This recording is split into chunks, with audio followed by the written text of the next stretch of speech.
Hello there, dear listener.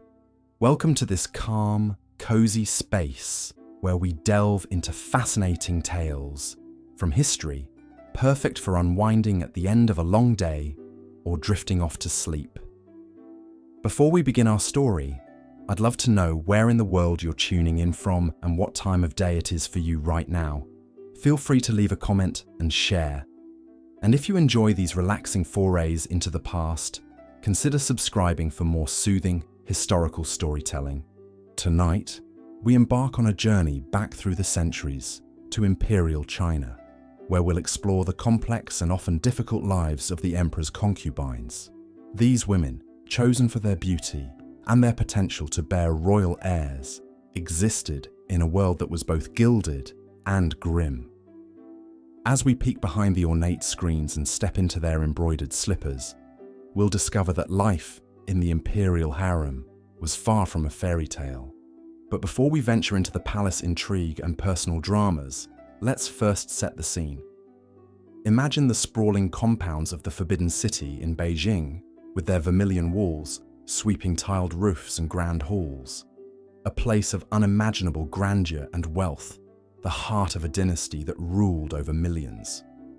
Zoom in closer and you'll find secluded courtyards and intimate chambers, where thousands of women spent their lives in service to one man, the Son of Heaven, the Emperor himself.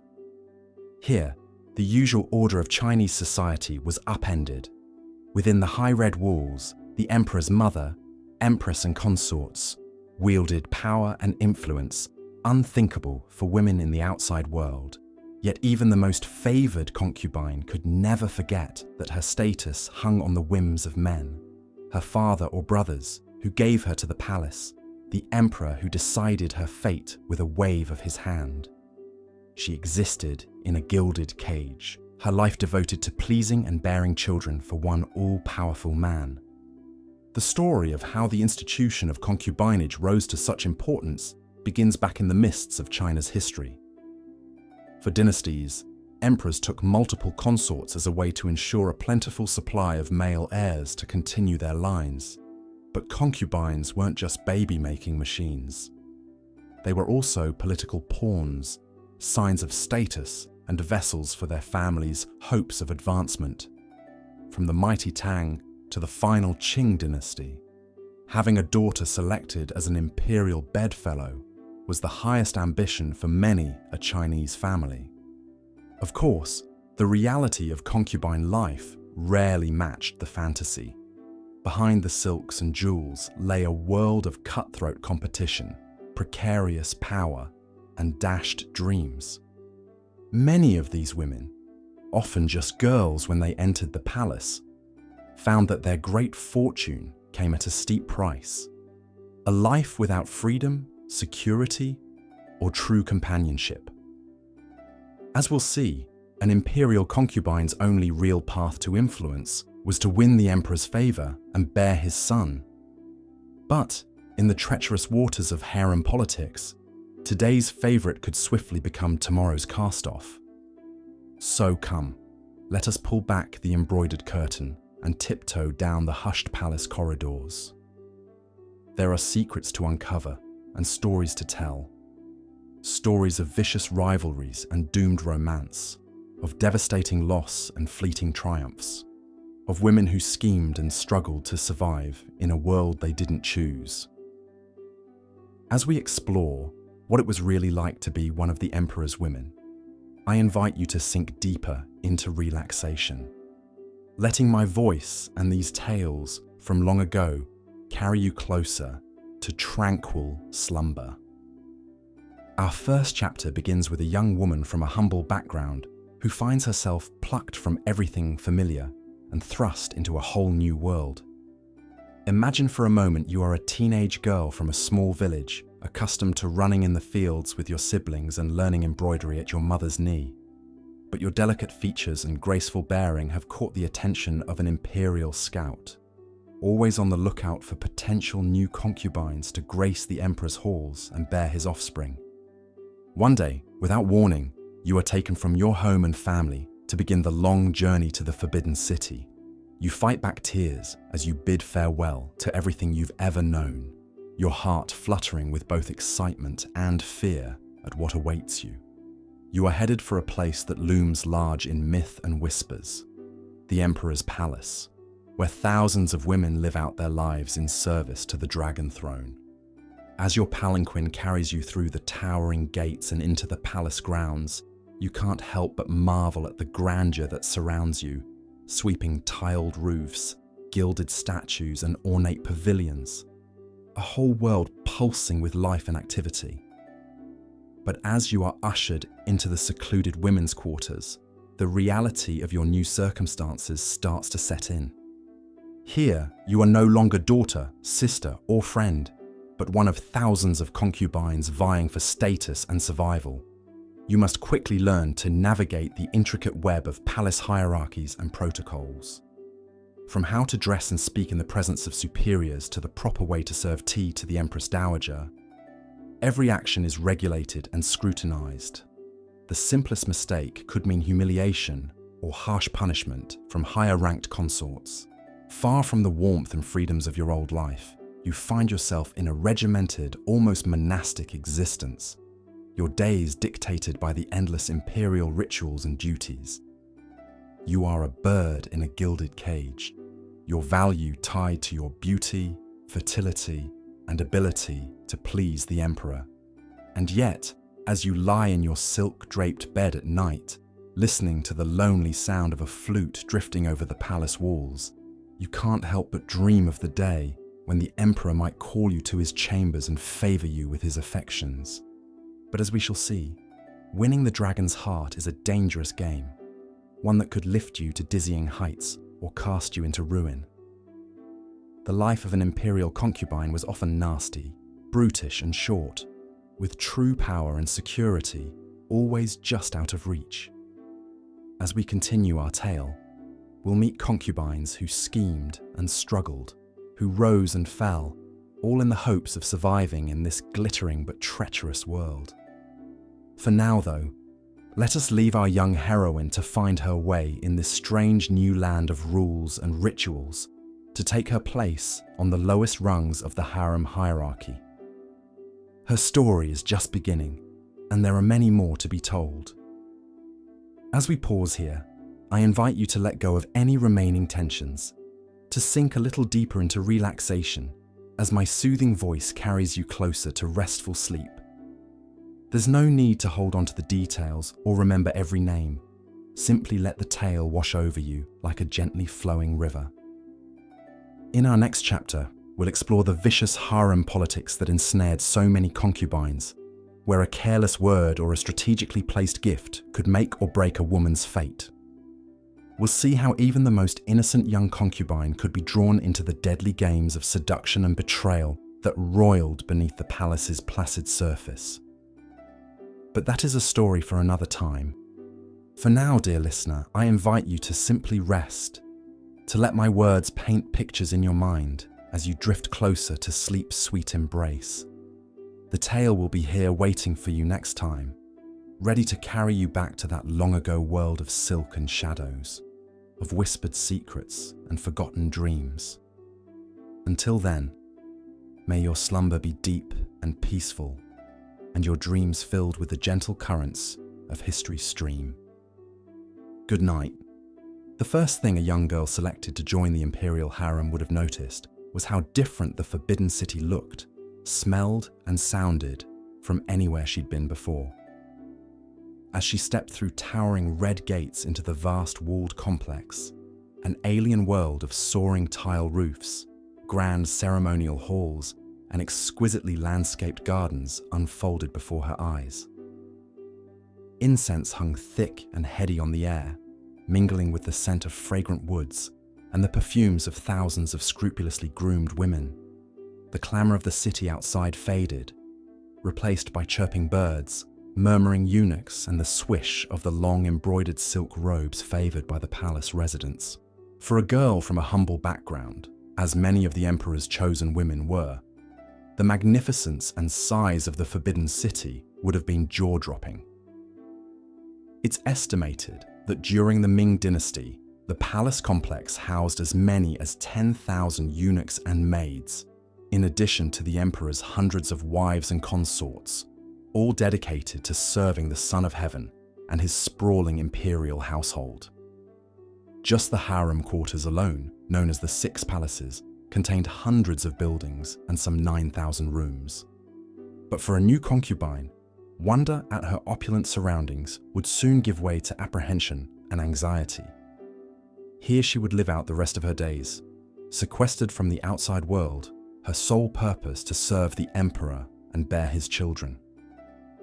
From the day she set foot in the Forbidden City, her old life and identity would be left behind, subsumed into the highly regimented, minutely hierarchical society of the imperial harem. The first order of business for a teenage concubine-to-be was learning the countless rules and protocols that governed every aspect of palace life. Each rank of consort had its own strictly prescribed conduct, privileges, and living arrangements.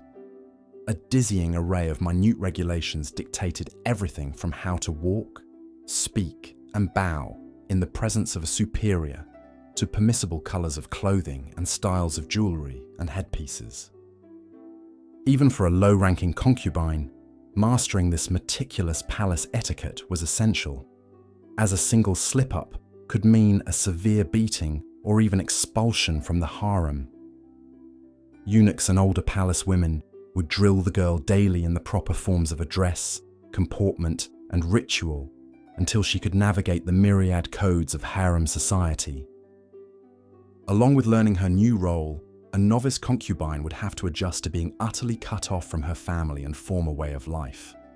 Contact with men outside the palace was forbidden, and an elaborate system of isolating the emperor's women evolved over the dynasties. By the Qing era, the harem was practically its own walled city within the Forbidden City. Concubines lived in seclusion in the Six Palaces, their comings and goings monitored by armies of watchful eunuchs. Venturing out of the harem quarters into other areas of the Forbidden City required layers of advance approval and planning.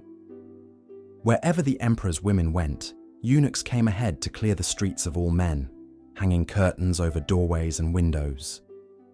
The only glimpse of the world outside the towering red walls came once a year, when chosen concubines accompanied the emperor to make sacrifices at the Temple of Heaven.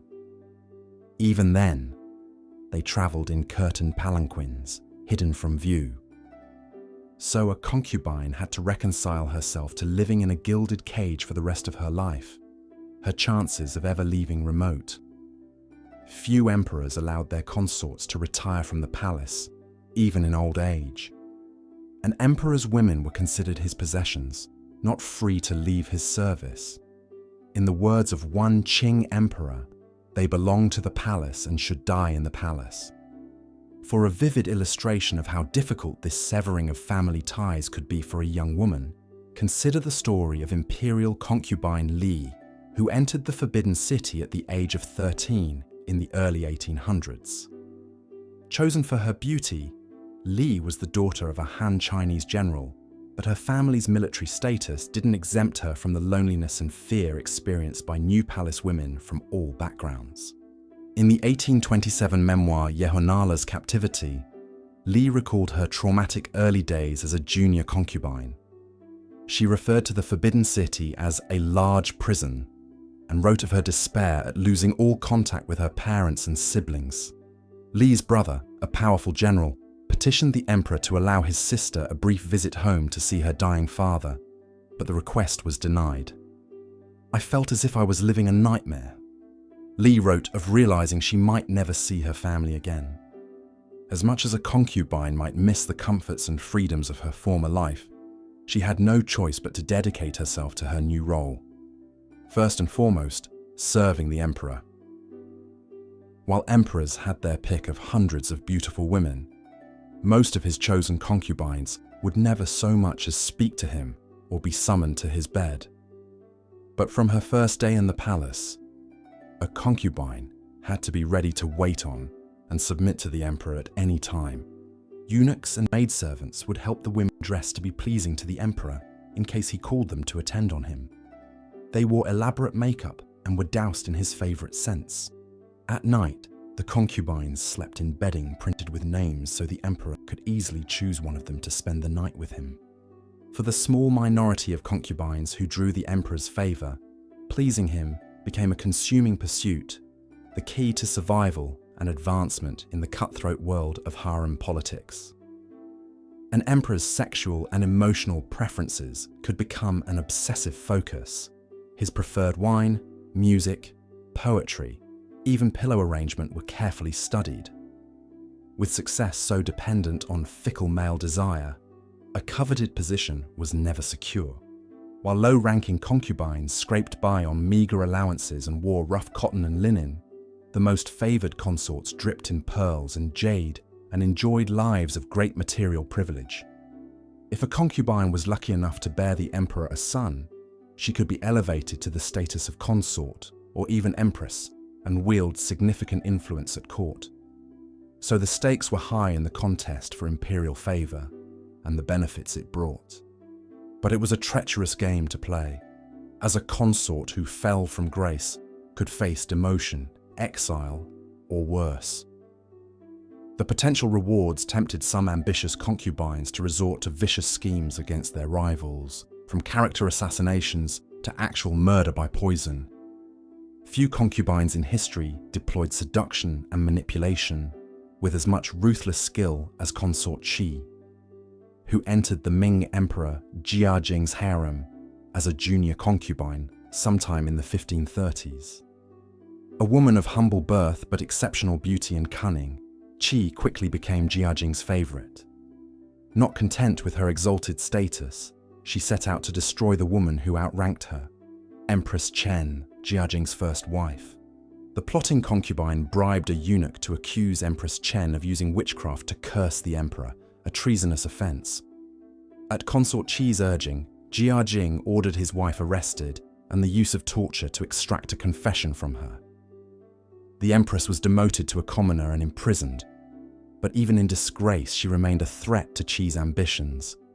In a shocking power grab, Qi allegedly had the deposed empress strangled to death with a silken cord. With her rival eliminated, Qi persuaded Jiajing to make her the new empress, despite a long-standing taboo against emperors marrying a consort. For the rest of Jiajing's reign, Empress Qi was the real power behind the throne, sparking resentment at court with her self-serving schemes and lavish spending on palaces and jewels. Qi's ruthless triumph was an extreme case, but one that showcased how far a concubine might go in the no-holds-barred struggle for status and survival that was a defining feature of harem life. In the Darwinian world of the imperial palace, a woman had to compete for every scrap of influence and security for herself and her children, and no matter how high she climbed, her position was never truly safe. One misstep or a shift in court politics could spell a concubine's downfall, even from the pinnacles of favor. Dozens of empress dowagers, consorts, and concubines throughout history met chilling ends at the hands of their emperors, eunuchs, the royal court, or bureaucrats. The cautionary tale of consort Qi, who schemed her way from obscurity to the role of empress, only underscores the precarity of a palace woman's life. In the end, not even she was untouchable. After Emperor Jiajing's death, his successor demoted Qi and had her imprisoned, forcing her to hand over vast sums in gold, silver, and jewelry. Though she wasn't killed, the conniving concubine who had wielded such power spent her final days in lonely disgrace, a disgraced relic of the previous reign. If even an empress could be brought so low, imagine the vulnerability of the thousands of nameless low-born women who passed through the imperial harem over the centuries. With little formal education and no powerful family connections to protect them, they were utterly dependent on the whims of the emperor and palace power players. And when their looks faded or they failed to bear children, they became disposable. So beyond the backstabbing rivalries, crushing boredom and lack of freedom, concubines faced the knowledge that they could be cast aside at any time. even after years of service. With no practical skills or resources, a woman expelled from the palace in disgrace might be reduced to begging or prostitution to survive. Luo Qilan's story illustrates the precarious fates of concubines who found themselves on the wrong side of an emperor's favor. A minor consort to the Ming Tianqi emperor in the early 1600s, Luo bore 2 daughters, failing to give the emperor the son he desired. She soon fell out of Tianqi's good graces as younger, more beautiful concubines caught his eye. In his frustration at not having a male heir, Tianqi demoted Luo to a maid and expelled her from the palace to become a Taoist nun. Leaving behind her young daughters, a humiliated Luo traveled to Mount Mao, her palace finery traded for a nun's humble robes, her hair shorn off as a sign of religious devotion. But even in exile, the concubine turned nun wasn't safe. The Tianqi emperor, gripped by paranoia, came to believe that Luo was plotting against him. In 1625, he had the middle-aged woman dragged back to Beijing and thrown in prison on charges of treason. There she was tortured alongside other members of Tianqi's harem who had lost favor. Luo Qilan ultimately died in prison before the charges against her could be substantiated. It's believed that the psychological trauma of her interrogation and torture, combined with the dank conditions of the imperial prison, permanently broke her health. The tragic end of the emperor's former concubine, persecuted even after leaving palace life behind, underscores how expendable these women were, subject to the cruel turns of imperial caprice. For the few concubines who did manage to stay in their emperor's good graces, the rewards could be substantial. Lavish living quarters, fine clothing and food, and a chance at the ultimate prize, bearing the emperor a son and heir. In the relentlessly male-dominated society of Imperial China, a concubine's status and future hinged on producing children, especially boys who could carry on the royal line. But becoming pregnant with the emperor's child was an unpredictable lottery, and the pressure on young concubines was intense. Even if a woman was frequently summoned to the emperor's bed, conception was far from guaranteed in an era before modern fertility treatments. And for concubines who did get pregnant, the dangers of childbirth in a time of limited medical knowledge loomed. Imperial records are full of terse accounts of childbed calamities in the harem. Difficult labours that lasted for days, killing mother and child. Hemorrhages and infections that claimed lives. Newborns too weak or sickly to survive. Even if a concubine safely delivered a healthy baby, she was still at risk for further pregnancies and births. Doctors of the day had little understanding of postnatal care or women's health needs. These reproductive perils are poignantly embodied in the short life of Consort Duan, a low-ranking concubine chosen for the harem of the Ming Yongle emperor in the early 1400s. A girl of humble origins from rural Zhejiang province, Duan was barely 15 when she entered the Forbidden City. It's unknown whether she was literate or educated, as many minor consorts weren't. But Duan had a quality highly prized in imperial consorts: fecundity. Within a year of her arrival in the palace, the young concubine found herself pregnant with Yongle's child. It was a chance for her to rise in the harem hierarchy, but Duan's body couldn't withstand the rigors of childbearing. 6 months into her term, she went into premature labor and delivered a tiny infant girl who died within hours. The traumatic birth experience left Duan with severe complications, including an infection that would have been easily treatable today, but was potentially deadly in the 15th century. As she lay feverish and bleeding in the weeks after the birth, the emperor's doctors were at a loss for how to help her. Herbal poultices, acupuncture and prayers to Buddha failed to stop Duan's decline. Just shy of her 17th birthday, the unfortunate concubine succumbed to sepsis, another casualty of the harem's demand for heirs. Duan's story was sadly typical of the era, a time when imperial concubines had an average life expectancy of just 25 years. A woman who survived multiple pregnancies and births was considered fortunate. Sons, of course, were the goal, but in a time before ultrasounds, the sex of a baby remained a mystery until delivery. Concubines could do little more than hope and pray for boys. For rare consorts like Xiao Zhuang, a 17th century concubine of the Qing Tianqi emperor, the dangerous lottery of imperial childbearing paid off spectacularly. The daughter of a general, Xiao Zhuang came to Tianqi's attention for her beauty and lively personality. But it was her proven fertility that earned her a coveted place in his bed. Within a year of entering the harem, Xiao Zhuang bore Tianqi a daughter who died in infancy. Undeterred, she quickly conceived again and in 1592 delivered a healthy son. In jubilant celebration of finally getting a male heir, Tianqi promoted Xiao Zhuang to the status of consort, granting her a generous living allowance and household staff. When Tianqi died unexpectedly just a year later, Xiao Zhuang's 2-year-old son was named the new Chongzhen Emperor.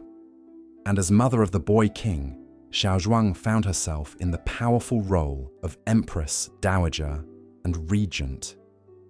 At the age of 21, she was the most important woman in China, all because she had produced a single male child who happened to be born at the right time. Of course, for every fairy tale rise like Xiao Zhuang's, there were thousands of nameless concubines whose failure to birth sons consigned them to the lowest, most vulnerable rungs of the harem hierarchy. With little hope of ever gaining the emperor's favor or protection, they were often subjected to cruel abuses and humiliations at the hands of higher-ranking consorts and palace staff. So even motherhood, the one avenue for a concubine to improve her lot, came with its own set of risks and heartbreaks. To gain status and security, a woman first had to survive the dangers of repeated childbirth and produce the right kind of child, a healthy son. For every concubine like Xiao Zhuang, who achieved power through her male offspring, untold numbers of others perished in the attempt or spent their lives languishing in obscurity. Looking at these women's stories from a modern vantage point, it can be hard to fathom the intense pressures and restrictions they lived under, valued only for their youth, beauty, and ability to reproduce. But even as we recoil at the idea of a woman's destiny being so dependent on serving and pleasing men, there are glimmers of defiance, ingenuity, and self-determination in some palace women's lives. As stifling and perilous as the life of a concubine could be, a few rare individuals found ways to carve out spheres of influence. Some, like the scheming consort Qi, deployed cunning and guile to turn the system to their advantage, even bringing down an empress. Others used what little leisure time they had to pursue art, music, and literature, leaving behind a legacy of cultural contributions. Even in the rigid, patriarchal world of the Forbidden City, spaces existed where strong-willed palace women could exercise a degree of agency and self-expression within the constraints of their circumstances. Understanding their struggles and triumphs adds nuance and humanity to our conception of the imperial harem. So as we delve into the darker aspects of life as a palace concubine, it's important to remember that these women weren't just passive victims, but individuals navigating an oppressive system with resilience, resourcefulness, and occasional flashes of rebellion. Those who, the poignant later years of imperial concubine Li, serve as a sobering reminder of the precariousness of an imperial consort's position. Born into a scholarly family and known for her quick wit and literary talent, the young Li caught the emperor's eye and was brought into the palace as a junior concubine. She quickly rose through the ranks as her sharp intellect and fresh perspective captivated the emperor. Palace observers began to speculate that she might even displace the empress herself. But the wheel of fortune is ever turning in the imperial harem, and favor is fickle. Over time, the emperor's interest began to wane. Concubine Li's bookish, unconventional nature, once so alluring, started to chafe. She rejected the stifling rules and rituals of palace life, preferring to spend her time reading and writing poetry. Worse still, she had failed in what was widely seen as a concubine's most important duty: bearing sons. After 3 daughters and multiple miscarriages, it was whispered that she was cursed, unable to give the emperor the male heir he so desperately desired. As a new generation of beautiful young concubines arrived at court, full of fresh charms and pliant obedience, Li fell further out of favor. The emperor stopped visiting her quarters altogether. The servants began to ignore her requests and snub her in the halls. Ambitious rivals spread rumors of Li's odd behavior and aloof, arrogant attitude. One winter morning, she was abruptly ordered to leave the palace, without even a chance to bid farewell to her daughters. Officially, she had been granted the great honor of retiring from palace service to preserve her health. But the humiliating truth was known to all. Li had been cast aside, no longer wanted. Alone in her family's country estate, Li spent her days immersed in her books and her writing, her one true solace. But even then, the stigma of a discarded concubine clung to her. Whispers followed her in the village. Her own family was distant, as if her failure at court had tainted them too. Li's final years were spent in solitude, with only her poems for company, until she faded into obscurity. To history, she became just one more name in the long list of imperial concubines, her story lost among countless others. We can only imagine the pain and loneliness of her final years, banished far from the world she had known for so long. Her fate reflects the cold, harsh reality for so many women of the imperial harem. One moment, a cherished companion of the most powerful man in China. The next, a disgraced exile, abandoned and alone. As we ponder the story of concubine Li and so many of her fellow consorts, it's hard not to reflect on the existential uncertainties that plagued their lives. From the moment a concubine entered the palace, her fate was no longer her own. She became a pawn in a game of politics, power, and dynastic ambitions that stretched far beyond the harem walls. In times of instability and turmoil, a concubine's life could be upended at a moment's notice, subject to the whims of warring factions or the vengeance of a new regime. The bloody transition between dynasties or an emperor's death could spell doom for those left behind, as the new power holders sought to erase all traces of the old order. One of the most dramatic examples of this precarity came during the tumultuous final years of the Ming dynasty in the 17th century.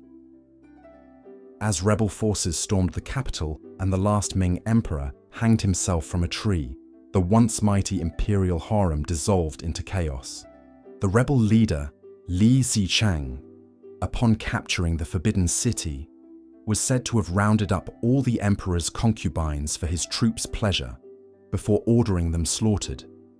The luckier ones were able to take their own lives first. Others were not so fortunate. The teenage consort, Tian, a cherished companion of the emperor known for her ethereal beauty, was dragged from the palace by the jubilant rebels, defiled and put to the sword. As one dynasty fell and another rose to take its place, countless palace women found themselves caught in the crossfire, their lives snuffed out in an instant. In the grand machinations of empire building and war, a concubine was ultimately insignificant, easily discarded and forgotten by history. The concubines who did survive regime changes or an emperor's death often faced lonely, purposeless futures. Unless they had sons in line for the throne, an emperor's passing usually meant exile from the palace and a drastic loss of status. Some would retire to Buddhist monasteries or return to their families in significantly reduced circumstances. Others lived out their days in isolated palace apartments, clinging to the fading memories of a glorious past. Consort Qi, a low-ranking concubine of the Qianlong emperor, renowned for her gentle nature and domestic skills, spent nearly 6 decades in the palace, most of them alone, after the emperor's death. She busied herself with needlework and cat rearing, finding quiet purpose in a life of solitude until dying at the remarkable age of 96.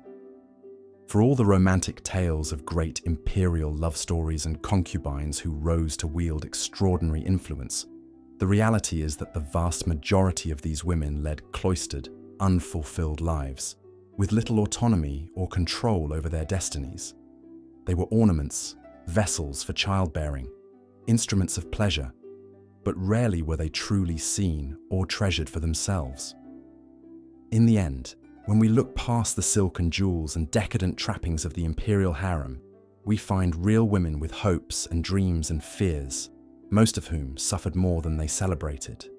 The palace walls confined them as much as sheltering them, cutting them off from the simple joys of freedom, family, and true human connection. One can only imagine the profound loneliness and quiet despair that so often lurked beneath the elaborate makeup and dazzling finery.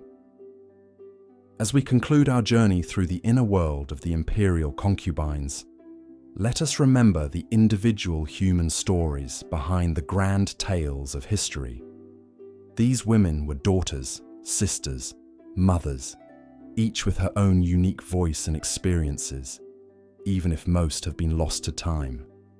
In recognizing the immense challenges and inequities they faced, we honor their resilience, their sacrifices, and their fleeting moments of triumph in a system stacked against them.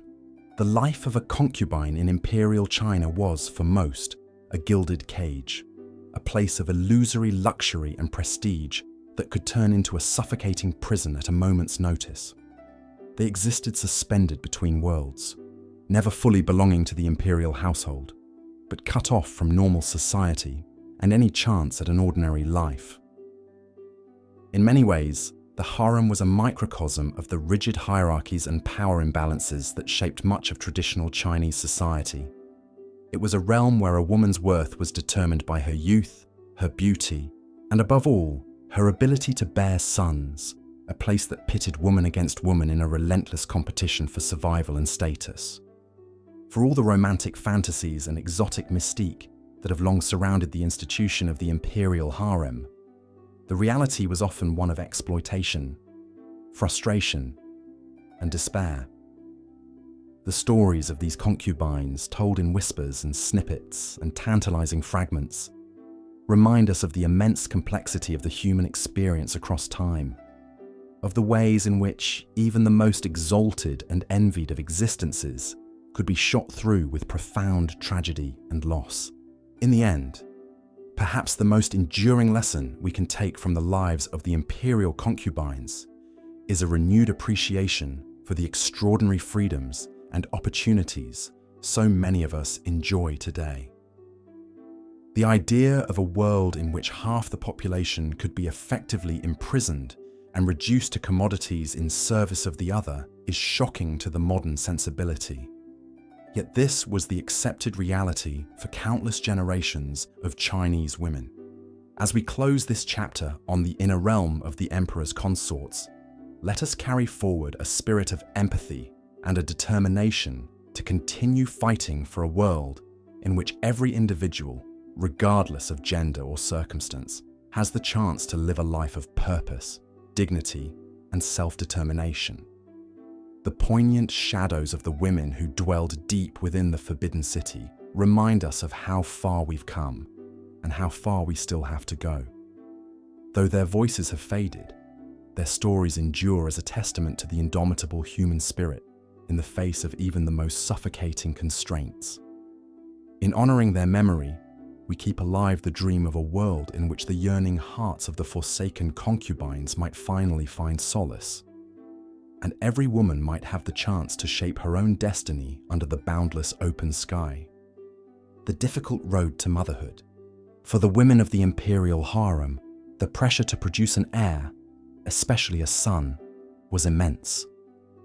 A concubine's entire future and status depended on her fertility and success in bearing the emperor's child. But becoming pregnant with a royal baby was far from guaranteed.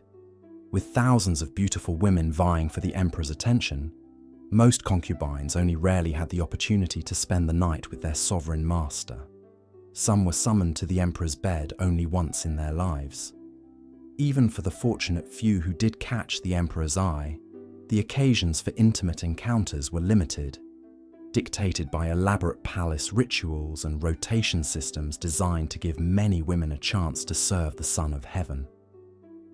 But even if a concubine did manage to conceive, her trials were only beginning. Pregnancy and childbirth were incredibly perilous in an era of primitive obstetrics and limited medical knowledge. Without modern healthcare, a shocking number of mothers and babies didn't survive the ordeal of delivery. Palace records are filled with tragic accounts of imperial women who suffered miscarriages or died in childbirth. Even if a concubine safely delivered a child, she held her breath until the sex was announced. Because bearing a daughter instead of a longed-for son could be a grave disappointment that diminished rather than elevated her standing. The story of Consort Li, a young concubine during the reign of the Jiajing Emperor in the Ming dynasty, poignantly illustrates the crushing pressures and cruel lottery of imperial motherhood. A graceful dancer from a declining noble family, the teenage Li caught the emperor's eye and was brought into the palace as a mid-ranking consort. To her surprise and delight, the emperor began frequently seeking out her company, captivated by her beauty and charm. Within a year, she was pregnant with the emperor's child. Overjoyed, she became the envy of the harem, lauded by palace officials and lavished with gifts and ceremonies. However, Consort Li's fairy tale rise was shattered when, 7 months into her pregnancy, she went into early labor. After an agonizing delivery, she gave birth to a stillborn son. Devastated, she fell out of favor with the emperor, who shunned her as a bringer of ill fortune. A few months later, ignoring medical advice to let her body heal, the desperate consort rushed to get pregnant again, terrified of being cast aside. Her rashness backfired tragically when she miscarried an unviable pregnancy, leaving her bedridden for months with a terrible infection. Abandoned by the emperor and shunned by the other concubines, Consort Li became a social pariah in the palace, treated as an outcast and failure. It wasn't until 3 long years later, after a regime of herbal fertility treatments from the palace physicians, that Consort Li was finally able to conceive again and carry a baby to term. But by a cruel twist of fate this time, she delivered a healthy baby girl. While the emperor acknowledged the child as his daughter, he was clearly disappointed and began transferring his attentions to other, more promising concubines. Li would have only one more pregnancy, another daughter, that finally made the emperor give up on her as the bearer of his heir. Sadly, Consort Li never gave the Jiajing emperor the son he sought, and her star at court gradually waned. But against all odds, she did manage to survive over 30 years in the cutthroat environment of the imperial harem and escape the usual fates of disfavored concubines: expulsion, exile, or even death. She eventually earned the role of managing the imperial silk workshops, finding some measure of purpose and protection for her daughters, even if she never achieved the glory and status she once dreamed of. The quiet dignity and resilience with which Consort Li endured her many disappointments and losses was perhaps the greatest legacy this remarkable woman passed down to her daughters and to history: the precarious position of imperial favor. Even for the select few concubines who successfully bore the emperor's children and basked in the glow of his affections, their lofty position was always a fragile, slippery perch. In a system where imperial favor was the sole currency of status, even the slightest frown from the Son of Heaven could spell a concubine's downfall. The same intimate access to the emperor that was a concubine's greatest source of power was also her greatest vulnerability. Emperors were mercurial, easily distracted by the next new beauty, and could be turned against a once beloved mistress by the slightest rumor of scandal or a well-planted slander by a rival. The story of imperial noble consort Chunhui, a concubine of the Qianlong emperor of the Qing dynasty, is a sobering example of the fleeting, fickle nature of imperial favor. Born into a noble Manchu family, the young Chun Hui was selected as a potential bride for the emperor at the age of 13. Fortunately for her, the emperor was immediately taken with her refined beauty and intelligence. After entering the palace, her quick wit, musical talent and gift for composing amused and impressed the emperor, who spent hours conversing with her. She rose swiftly through the ranks until she was named Imperial Noble Consort, the second highest position in the harem, subordinate only to the empress herself. Her family was elevated with her father and brothers receiving high court appointments. For over a decade, Consort Chun Hui was the undisputed favorite of the emperor, who called her his heart's companion. She bore him 3 daughters and lived a life of prestige, luxury, and influence that was the envy of the palace. The emperor frequently took her on imperial hunts and tours, valuing her counsel and entrusting her to draft edicts and correspondence on his behalf. Some court observers even whispered that the consort's power and favor now rivaled that of the empress. But Chun Hui's privileged position and the resentment it stirred would prove to be her undoing. As she approached her 30s, she found it increasingly difficult to maintain the youthful allure and docile temperament that the emperor preferred in his bedroom companions. Meanwhile, a new bevy of teenage concubines was entering the palace, eager to seduce the emperor and usurp Chun Hui's position. The aging consort's enemies saw their opening to strike. Rumors began swirling that Chun Hui had grown temperamental and shrewish, displeasing the emperor with her nagging and presumption. Whispers of her family's abuse of imperial favor to enrich themselves and subvert the Manchu aristocracy spread like poison. The final nail in Consort Chun Hui's coffin came when she was accused by a palace maid of practicing black magic to curse the empress and the emperor's young new favorite, Consort Ling. Enraged by the allegations and increasingly distant from Chun Hui, the Qianlong emperor ordered his once beloved consort arrested and interrogated under torture. While she refused to confess to the charges, the damage had already been done.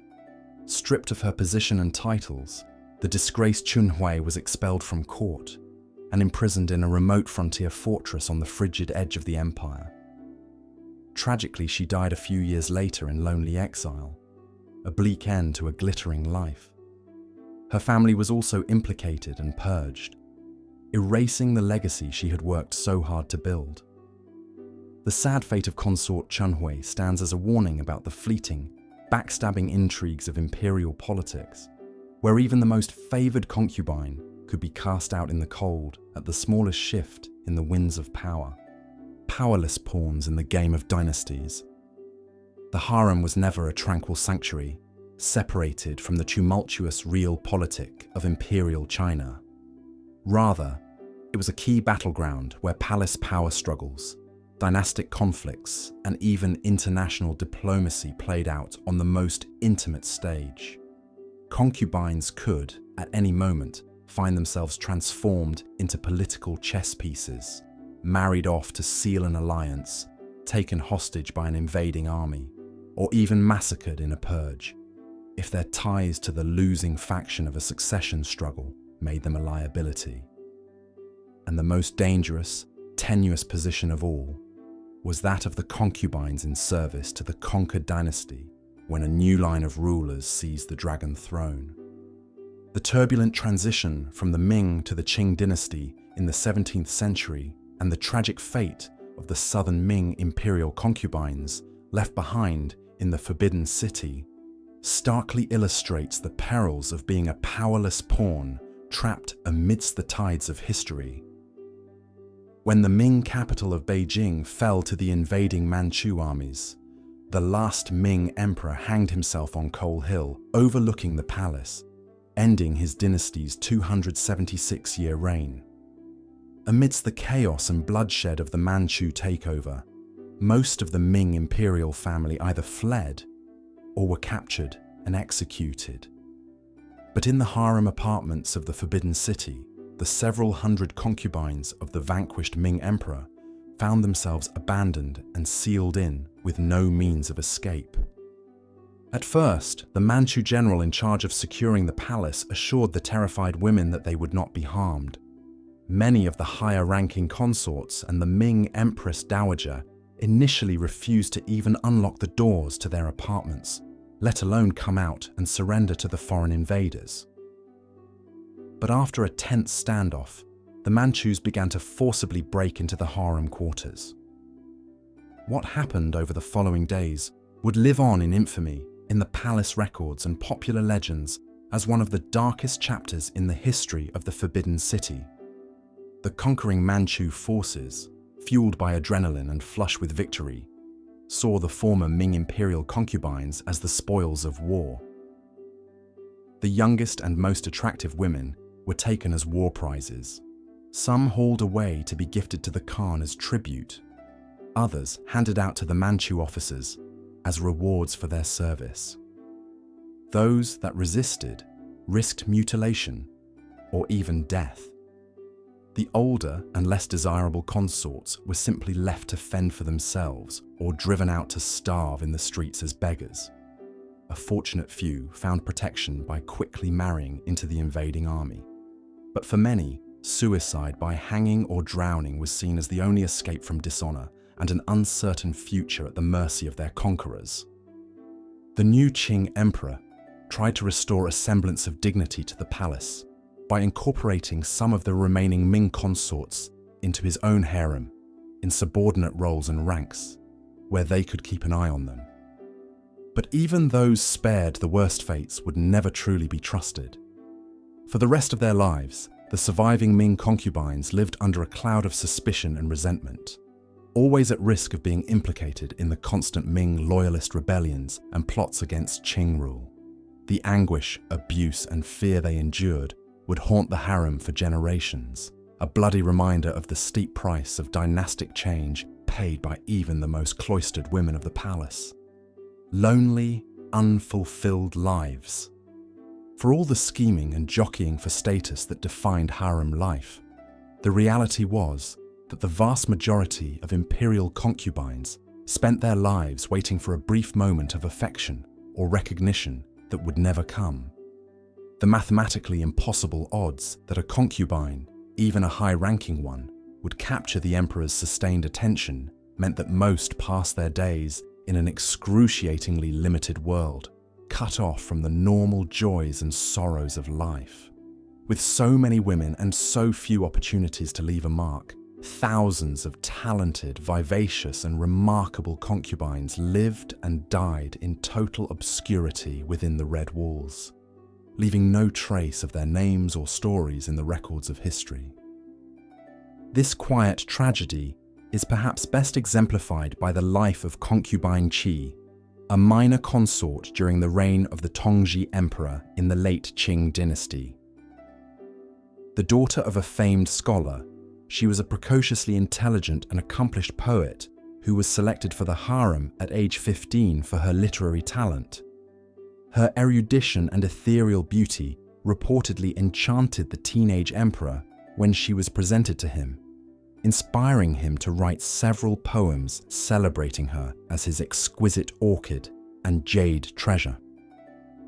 Qi and her family rejoiced at this promising start, certain that she was destined for great things.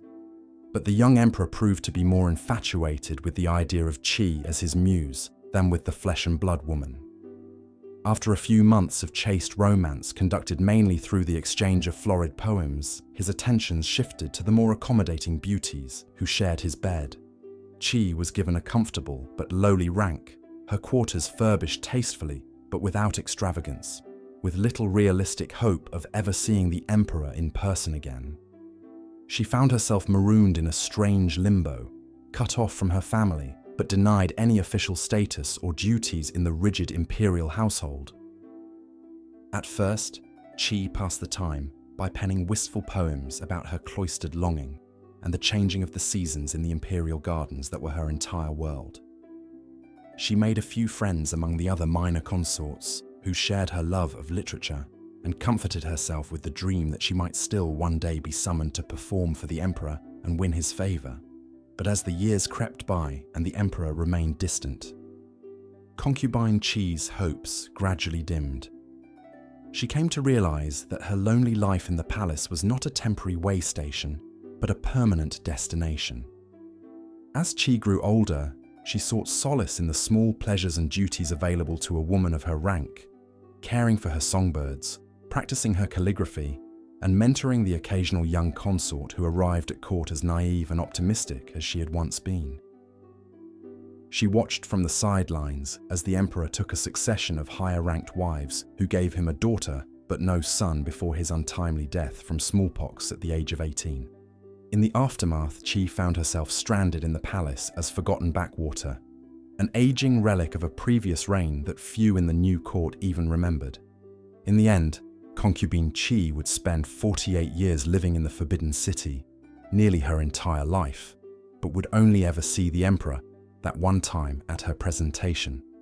She died peacefully in her bed at the age of 63, having outlived the Tongji emperor by almost half a century. In accordance with custom, she was buried in a small side pavilion of the imperial tombs, her coffin and tablet bearing only her title and rank, with no mention of her name or accomplishments. The small collection of exquisite but melancholy poems she left behind were preserved by her family, but were later lost amidst the tumult of the 20th century. Today, all we know of the life of this sad, sensitive soul are a scant few lines in the palace service records, documenting a promising bud that withered on the vine in the airless atmosphere of the harem, a stand-in for the untold multitudes whose laments were buried with them. Conclusion: the lives of imperial concubines, whether the influential few or the eclipsed many, were always prescribed by forces far beyond their control, constricted by a rigid hierarchy, straitjacketed by implacable rules and conventions, and ultimately condemned to live and die at the pleasure of one all-powerful man. Even the most successful concubines faced a precarious and prescribed existence, faced with the unenviable choice between ruthless self-advancement or resigned self-abnegation. Each concubine had to find her own way to navigate the strange half-world of the harem. For the handful of concubines who ascended to the apex of that gilded cage and made their mark on history, even the dizziest heights of privilege and transient power were laced with peril and hard won through traumatic trials. For the countless others who lived and died anonymously between the vermilion walls, their identities subsumed into a dehumanizing system, it is impossible to fathom the depths of loneliness, frustration, and quiet desperation that defined their days. The forces that compelled a young girl, scarcely more than a child, to submit to being locked away in a stifling palace for the rest of her life, to serve as a living symbol of male imperial power at the cost of all autonomy, all privacy, and all other human bonds, remain in many ways incomprehensible to the modern mind. Even the luckiest concubines who earned the admiration of the emperor and the opportunity to shape palace politics paid for their exalted status with a public perch that left them exposed to the cruel crosswinds of court conspiracies and dynastic intrigues.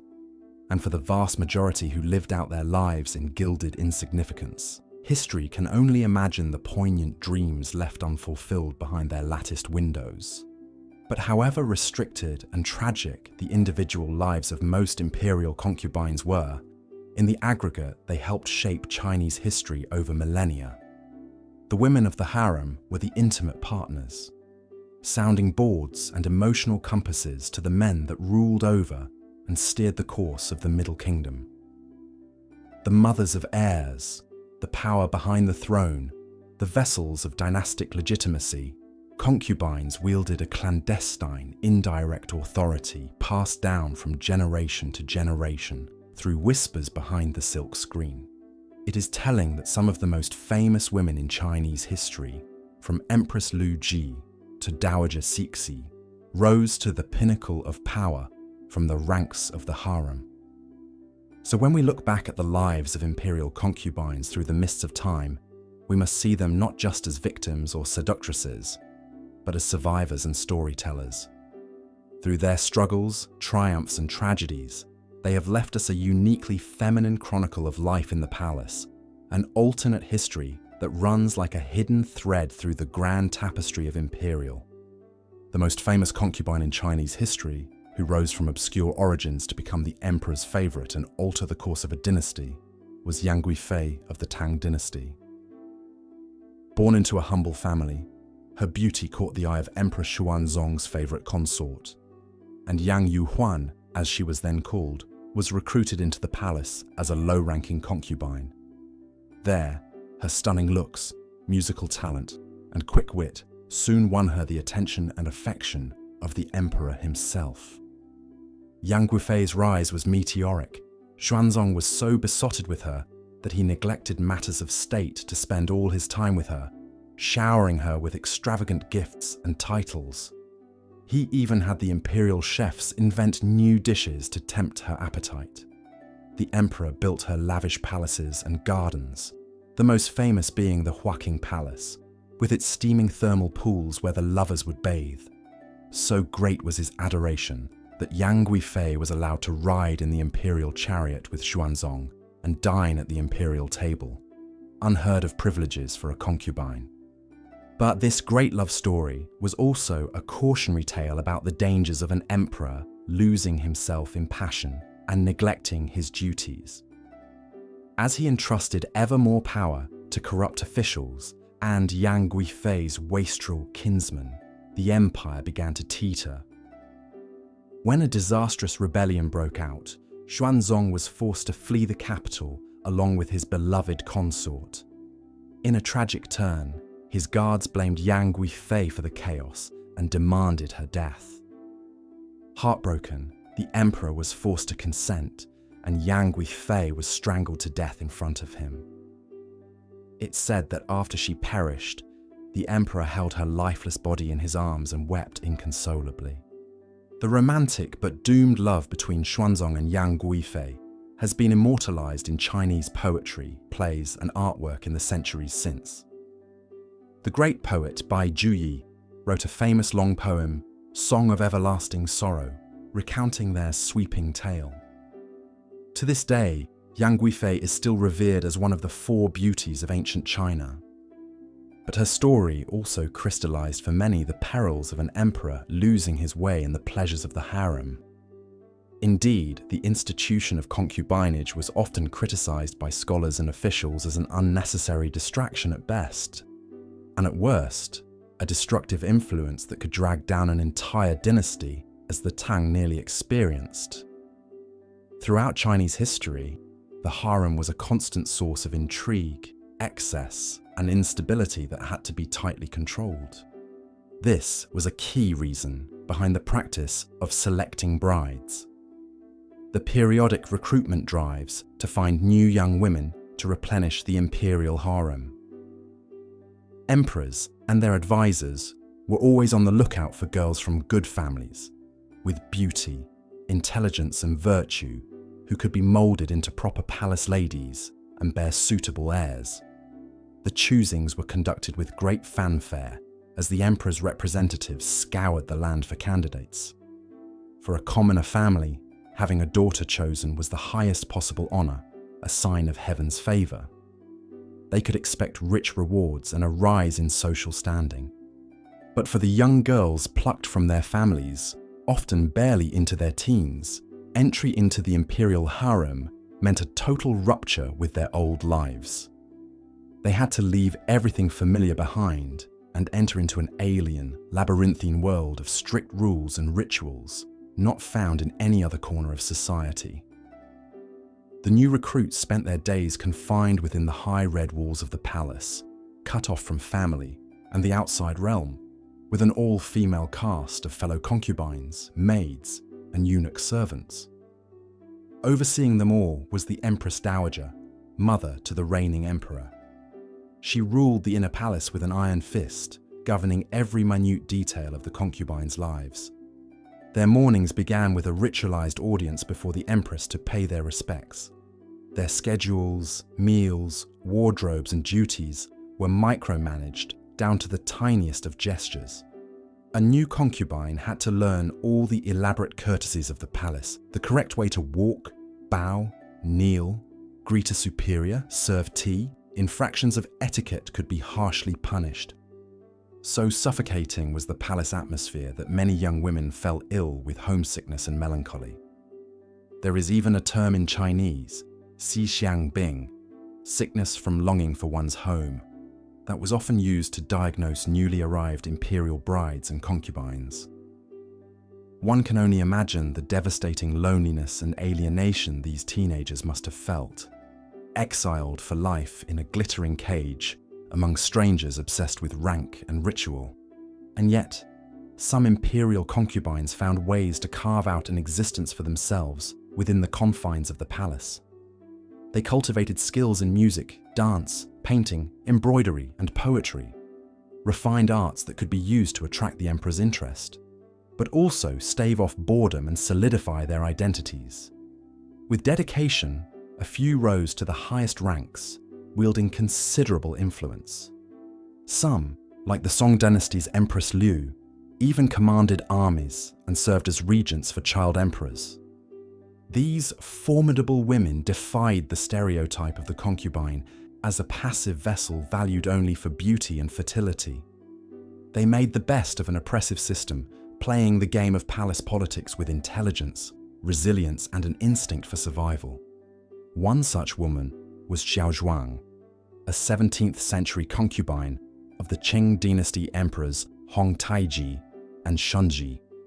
A descendant of the royal family of the Mongol Bojigit clan, she was no shrinking violet. Highly educated, shrewd, and strong-willed, Xiao Zhuang navigated the treacherous currents of the harem intrigue to become one of the most powerful dowager empresses in Chinese history. When her young son Shunji ascended the throne, Xiao Zhuang was the power behind it, advising him on all matters of state. She eliminated her enemies at court, reformed the tax system, and managed foreign relations with the Mongols and Tibetans. Later, as Grand Dowager Empress, she dominated the court through the reign of her grandson Kangxi, one of the greatest emperors of the Qing. He memorialized Xiao Zhuang as the most respected and admired woman of our dynasty. But Xiao Zhuang was an exception that proved the rule. The vast majority of Qing palace women had far less agency over their destinies. By some estimates, at the dynasty's height, there may have been as many as 20,000 concubines in the Forbidden City. Most would live and die unnoticed by the emperor, let alone the official histories. A vanishingly small percentage would ever experience real affection from the Son of Heaven, bear his child, or hold any sway. What did their lives consist of? Tedium, mostly. Waiting endlessly for a summons from the emperor that might never come. Trying to fill the empty hours within the confines of the women's quarters with needlework, letter writing, music, gossip. Scheming to win the emperor's favor or undermine a rival. Praying to bear a son who could change their fortunes. Over time, this toxic combination of monotony, confinement, and vicious internal competition warped even the most virtuous of women. In such a pressure cooker environment, cruelty and pettiness festered.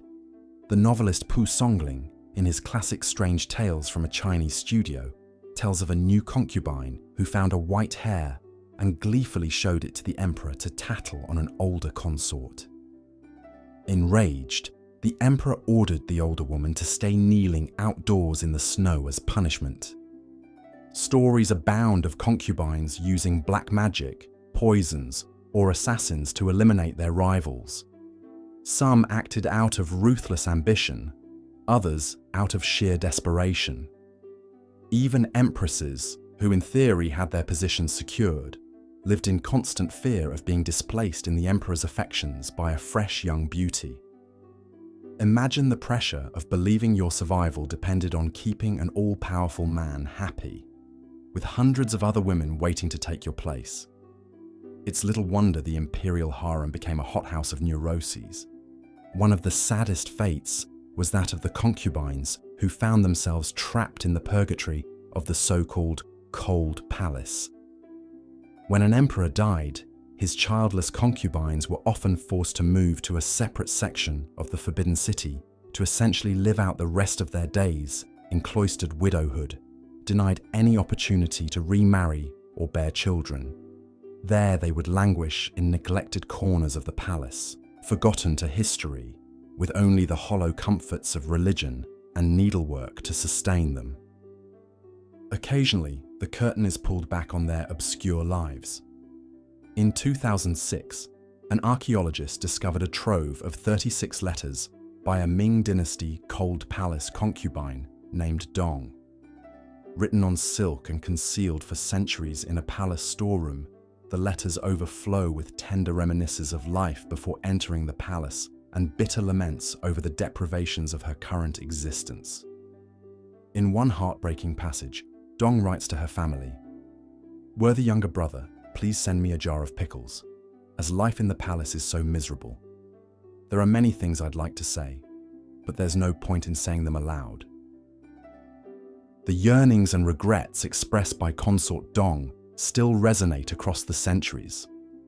For so many concubines, imperial service meant an irrevocable loss of family, of autonomy, of identity itself. The great mass of them would never attain the glory of Yang Guifei or the influence of Xiao Zhuang. They were powerless pawns in the games of emperors and dynasties, sacrificed on the altar of a merciless system. One can't help but feel sorrow for their stunted, unlived lives. And yet, as we drift off to sleep, their restless ghosts seem to whisper to us still. In the faded grandeur of a crumbling palace, an old woman in silk robes dreams of the distant village of her childhood. A girl with bound feet and a furtive smile awaits her tryst with a handsome soldier in a moonlit garden. An empress's laughter echoes down a gilded corridor. Their stories, even the tragic ones, especially the tragic ones, keep their memory alive in all their flawed and striving humanity. Because for those to whom history denied a voice, a legacy, perhaps the only immortality, lies in the telling. The lonely last years of imperial noble consort Zhen are a poignant example of the precariousness of a concubine's position. Even one who had basked in the glow of an emperor's love was never immune from losing everything in an instant. Born into the Tatara clan, a family of Manchu nobility, the future consort caught the eye of the young Emperor Xianfeng with her beauty and lively wit. Distinguishing herself from the other women of the harem, she rose swiftly through the ranks to become noble consort, receiving the name Yi Zhen, virtuous treasure. For years, she enjoyed a deep emotional bond with the emperor and great prestige in the palace. Paintings from the time show her with an enigmatic smile playing about her lips, her eyes glinting with the confidence of one who knows she is beloved and secure in her position. But in the turbulent final years of the Xianfeng era, that security proved all too illusory. With the emperor's health failing and court intrigue at a fever pitch, the now named consort Zhen found herself out of favor through no fault of her own. Factions maneuvered to isolate her from Xianfeng, manipulating his suspicions. Grieving and anxious, the emperor began to withdraw from his once cherished companion. Where once there had been easy intimacy between them, now there was only cold formality on his increasingly rare visits to her quarters. After Emperor Xianfeng's death, consort Zhen's position grew even more vulnerable in the vicious jockeying for power among the regents. Sidelined and powerless, she could only watch as her enemies seized control. In a final indignity, the regent Prince Gong dismissed her from the palace, ordering her to retire to a Buddhist nunnery. One can imagine the bleak despair of the consort's final years, banished alone to an ascetic life so far from the glittering world she had known. The silence of the nunnery must have echoed with the ghostly revenants of her past glories, the whispered intimacies with a doting emperor, the swish of priceless silks, the click of rosewood mahjong tiles on languorous afternoons in the palace pavilions. All those golden memories turn to ashes now. Gazing at the bare walls of her convent cell, did she wonder what might have been if the emperor had lived, or if she had borne him a son? Did she rage against the fickleness of fate that had raised her so high, only to dash her down again? Or did she find some final peace in the Buddha's teaching that all worldly things, even an emperor's favor, are fleeting and insubstantial? History does not record consort Zhen's inner thoughts in those twilight years. But her story is a testament to the hard truth that even reaching the pinnacle of a consort's ambitions was no guarantee of lasting status or security. In the imperial harem, a woman's position was only as solid as the whims of men, husbands, princes, regents, who saw her as a pawn in their power plays. The same tides of fortune and politics that could lift a concubine up could just as easily sweep her away again, leaving her with nothing but memories of vanished glory. As much as we may be dazzled by the romantic tales of great love affairs between emperors and their concubines, Yi Zhen's melancholy end reminds us that there were no fairy tale happily ever afters, even for the most favored. Whether she died embittered or resigned to her fate, this once lively and ambitious woman spent her final years in obscurity, far from the laughter and scheming of the harem, another discarded player in the brutal games of dynastic politics. The fates of women like imperial noble consort Yi Zhen offer a sobering counterpoint to the glamorized popular image of imperial concubines, so often reduced to stereotypes of the scheming seductress or the innocent ingenue. In truth, even the most successful among them faced a precarious, prescribed existence, their lives shadowed always by the knowledge that power and glory of any kind could be snatched away as abruptly as it had been granted. In the end, perhaps, it was not poison or heartbreak that posed the gravest danger to an imperial concubine, but the cruel awareness of her own vulnerability and expendability. To maintain any semblance of status and security required a constant, exhausting hypervigilance and maneuvering in the treacherous currents of harem intrigue. And even that was no true protection against the ever-looming possibility of abandonment, demotion, or exile when the political winds shifted. From the long perspective of history, the glittering splendor of their jewels and silks and palatial chambers fades away, and we are left with a darker, sadder truth, that for all their proximity to the pinnacle of worldly power, most of the women of the harem remained powerless to determine their own fates, playthings of the dynastic game. In their triumphs and in their tragedies, their stories speak to us across the centuries of the cruelty of systems that treated women as little more than ornaments and vessels.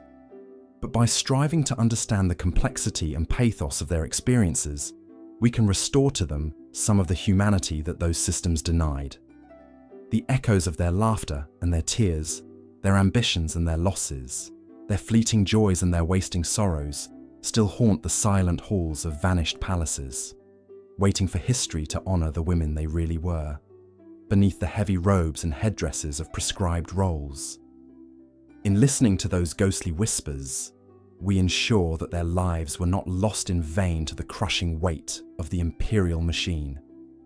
So let us remember Imperial Noble Consort Yi Zhen and the countless forgotten sisters who shared her fate, the bright-eyed girls who entered the forbidden city full of trepidation and hope, the women who schemed and struggled and too often suffered there, the old survivors bent beneath the sorrows of a long and lonely life behind the high red walls.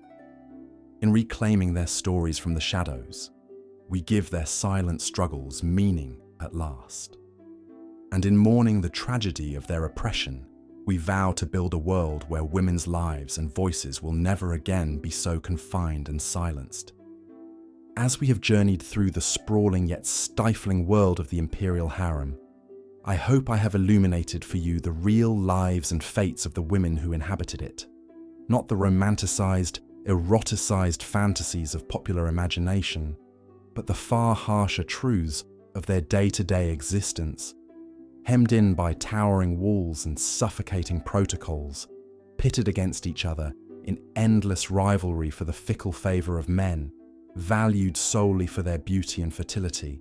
These were women trapped in a gilded cage for all the luxury and prestige that gilding promised. Constrained and commodified, concubines lived always at the mercy of systems and individuals that saw them as nothing more than ornaments and instruments of dynastic agendas. Regarded more as possessions than as people, their glittering chambers were in truth little more than prisons, their celebrated romances with emperors ultimately tenuous and conditional.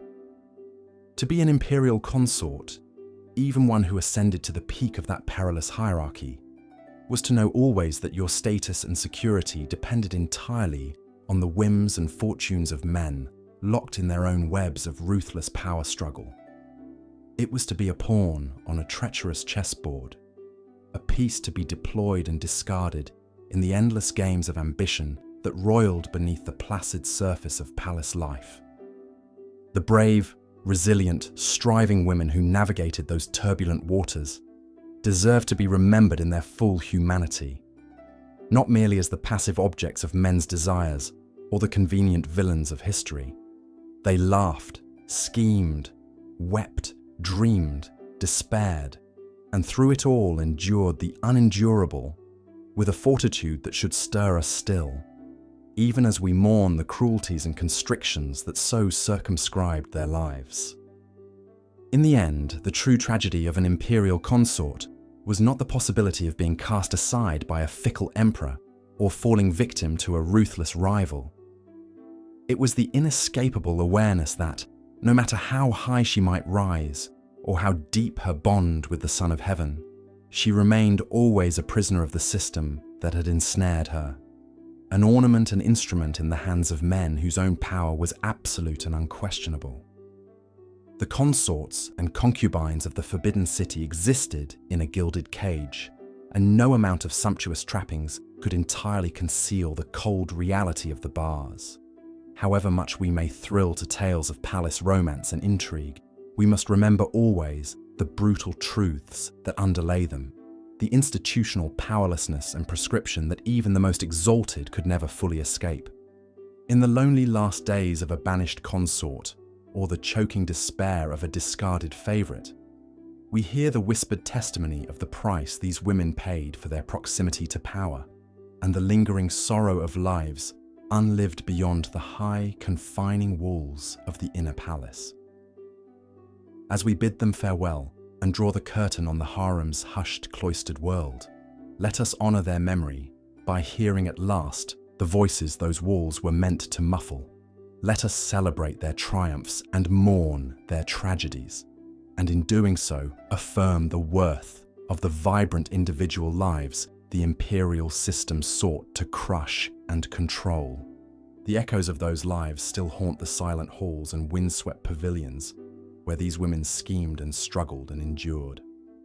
In the desolation of an empty throne room or a ruined consort's chamber, their ghosts seem to whisper still of the truth that history so often obscures, that within the rigid machine of dynastic power, there beat the yearning hearts of real women, with all the soaring passions and shattering frailties of their sex. If, in our imagination, we can people again those vanished palaces with their laughter and their tears, their fleeting joys and wasting sorrows, then the long centuries of their oppression will not have been in vain. And in the stillness of a moonlit night in the Forbidden City, as the wind sighs secrets through the ancient pines, perhaps we can sense them there beside us, the ghosts of the harem women, hopeful girls and weary survivors, faded beauties and tragic suicides, all the forgotten heroines of a drama whose grand themes of love and loss, ambition and oppression still resonate in our own age. Let us give them in death what they were so often denied in life, a true acknowledgement of their humanity and an honouring of the silent sacrifices we can only begin to fathom. In that act of remembrance and compassion, their long captivity ends at last. As the young concubine settled into her new life in the palace, she quickly learned that her humble origins put her at a disadvantage. Many of the other women came from noble families and had been training for this role their entire lives. They knew how to navigate the complex web of palace etiquette and politics, while she stumbled through the unfamiliar customs, rules, and expectations. The senior concubines and consorts, already secure in their positions, took every opportunity to put the newcomer in her place. They mocked her country accent, her clumsy attempts at court fashion, her ignorance of palace gossip and intrigues. She endured cutting remarks and condescending lectures, biting her tongue lest any impudent response make her situation even worse. There were so many potential landmines in palace interactions. Using the wrong title, making eye contact when she shouldn't, failing to bow deeply enough to a higher-ranked mistress. Any small misstep could earn a harsh scolding or punishment from the offended party. She watched some of her fellow junior concubines ordered to kneel for hours or slapped across the face for minor transgressions. The threat of physical discipline loomed over them all. The young woman struggled to keep all the rules and hierarchies straight. There were 8 main ranks of concubines, each with their own status and privileges. Some, like the imperial noble consorts, had almost as much prestige as the empress herself, while lowly concubines like her barely registered as blips in the palace ecosystem. Survival meant learning her place in the pecking order and showing proper deference to all those above her. That included not just the emperor's women, but a labyrinth of palace officials, dowager queens, and even senior maids and eunuchs who could easily make a concubine's life miserable if given any offense. Favor and promotions were earned through carefully staying in your lane. She had to remake herself into a refined lady of the court, shedding any trace of her commoner background. That meant endless lessons in everything from poetry and calligraphy to tea ceremonies and imperial court dances. Her country dialect was painstakingly corrected and her rural manners polished away. It was exhausting trying to bend herself to fit this lofty imperial mold. Some nights she lay awake in the dark, bones aching from kneeling, feet throbbing from all the bowing and balancing. So much of her old self, the laughing, carefree girl she used to be, had to be pruned away, replaced by this demure, obedient palace creature. There were whispers about what happened to concubines who failed to adapt. The ones who just couldn't seem to grasp the rules, stay in line, and transform themselves into sophisticated court ladies. Eventually, they would disappear from the palace, quietly expelled in disgrace, sent to live out their days in some far-flung province. The unluckiest ones, it was said, were condemned as failures and secretly executed. All it took was some repeated offense or impertinence to justify getting rid of a troublesome low-ranking concubine. These were just rumors, of course, palace gossip not to be taken too seriously. Still, they added to the climate of unease. Bit by bit, the bewildered country girl learned to bury her true self, to speak, act, and even think like a member of this rarefied world. It was a difficult, even traumatic adjustment. But what choice did she have? This was her life now, for better or worse. The palace was her home, her universe, her prison. She wasn't the first young concubine to be thrown into the deep end of court life, and she wouldn't be the last. Behind the palace walls, women were reborn or broken by the force of imperial molds. In the struggle to adapt and survive, many quietly suffocated their old identities. For some, killing off their past selves was the only way to endure the present. They hardened themselves, becoming ruthless players in the harem game, willing to betray and sabotage their sister wives if it meant getting ahead. Others numbed themselves into passive followers, empty vessels for palace rules and protocols. Then there were those who took the transformation to heart, finding a kind of belonging and purpose in perfecting the role of imperial mistress. They took pride in their exquisite mastery of court graces and their embodiment of harem ideals. metamorphosis complete. However they coped, that loss of self, that rupture with their pasts, took a profound toll. Even the most successful harem women, the ones who ascended to the pinnacles of palace status, paid a price. Buried traumas had ways of resurfacing, and the echoes of abandoned dreams and lost identities lingered as dull aches. Our young concubine swallowed those losses as the years flowed by. She learned and adapted, donning her persona as an imperial mistress like armor against the casual cruelties and corrosive atmosphere of palace life. In transforming herself, she found a way to survive. But some vital spark, some core sense of self, grew fainter with each passing season. It would be many years before she could admit, even to herself, how much that severing of her roots, that burial of her true self, truly cost her. How a part of her withered in captivity, even as she mastered the role of court lady. That internal void would ache and twinge for a lifetime.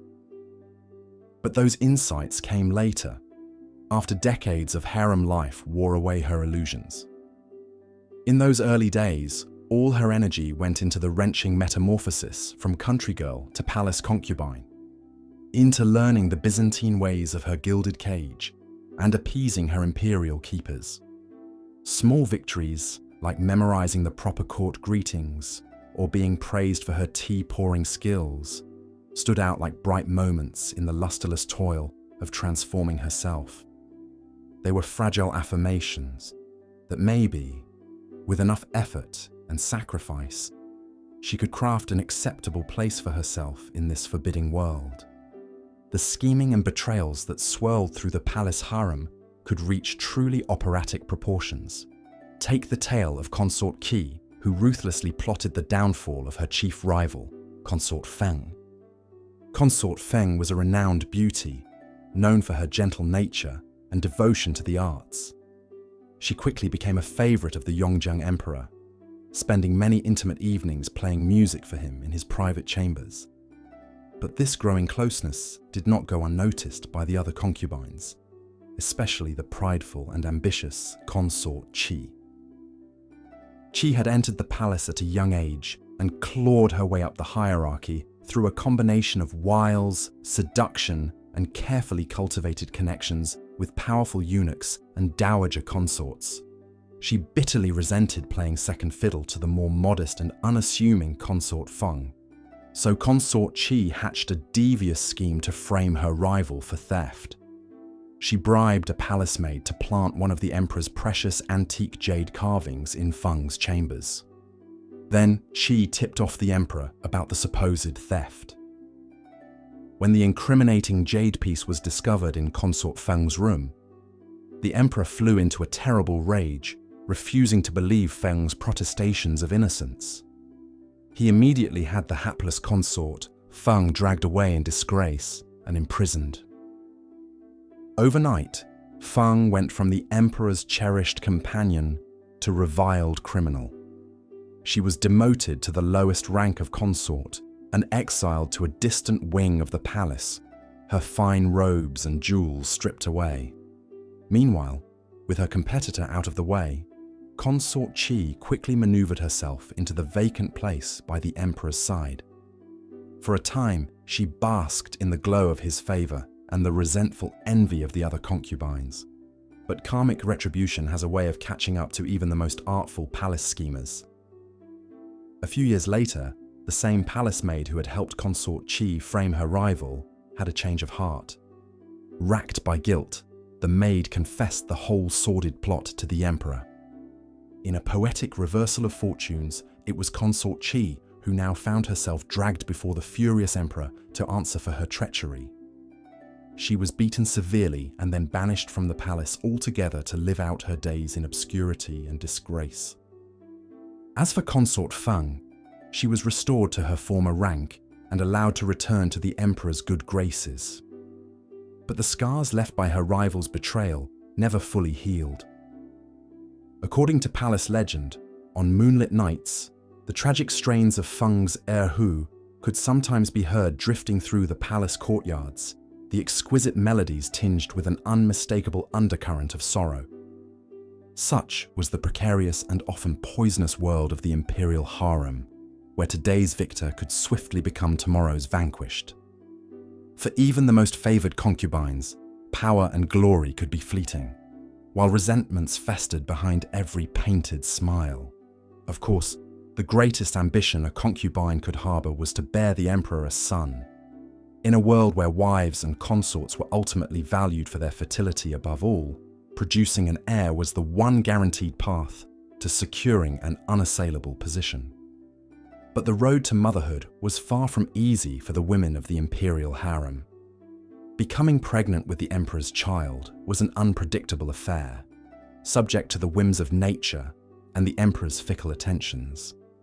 A concubine could enjoy a run of nights in the emperor's bed only to be abruptly displaced when a new beauty caught his eye. For those concubines who did successfully conceive, their trials were only beginning. Childbirth in Imperial China was a perilous undertaking, with limited understanding of hygiene and medicine. Too often, a much-awaited infant arrived stillborn, or else a laboring mother succumbed to hemorrhage or childbed fever. Even concubines who safely delivered a robust baby lived in fear that their child might fall sick and die in infancy, as so many did in those times. Until her son grew old enough to thrive and take his rightful place as heir, a royal mother could never rest completely secure. Among the thousands of hopeful young women who entered the palace gates as concubines, vanishingly few ever attained the apogee of bearing the emperor a son who lived to adulthood and one day took the throne himself. For those rare victors, the rewards of power and prestige were beyond imagination. But for the vast majority, the promise of motherhood proved achingly elusive. The melancholy case of Consort Rong is a poignant illustration of the sorrows that could befall even the most promising of imperial mothers. A daughter of a noble Han Chinese family, the lovely and cultured Rong caught the eye of the Qianlong Emperor as a teenage girl. He was so besotted with his new concubine that he lavished her with gifts and had her portrait painted more times than any of his other consorts. Soon, the delighted emperor received the news that his favorite was expecting a child. The entire court waited with great anticipation to see if the radiant young concubine would present the Qianlong Emperor with the ultimate prize, a male heir. But sadly, it was not to be. Sometime during her second trimester, Consort Rong suffered a devastating miscarriage, losing the precious baby boy she carried. The emperor was grieved by the loss of his child, but he consoled the devastated Rong that they were still young and could try again for another son. Alas, despite her fervent prayers to the goddess Guan Yin, Consort Rong's next two pregnancies also ended in miscarriage. With each loss, she sank deeper into despair, convinced that she had somehow angered the gods and was being punished for an unknown sin. By the time she conceived a fourth time, the emperor's ardor had cooled considerably and he had turned his attentions to a new bevy of younger, more vivacious concubines. Lonely and filled with trepidation, Consort Rong spent a fearful 9 months hardly daring to hope that this final chance at motherhood would succeed. When her pains began, she labored for 2 excruciating days before finally delivering a small but living infant. But her joy was short-lived, for it soon became apparent that something was terribly wrong. The baby, a boy, was sickly and would not suckle. The imperial physicians shook their heads gravely. The little prince's prospects did not look good. For 3 anxiety-filled months, Consort Rong devoted herself to the care of her fragile son, nursing him around the clock and supervising his every treatment.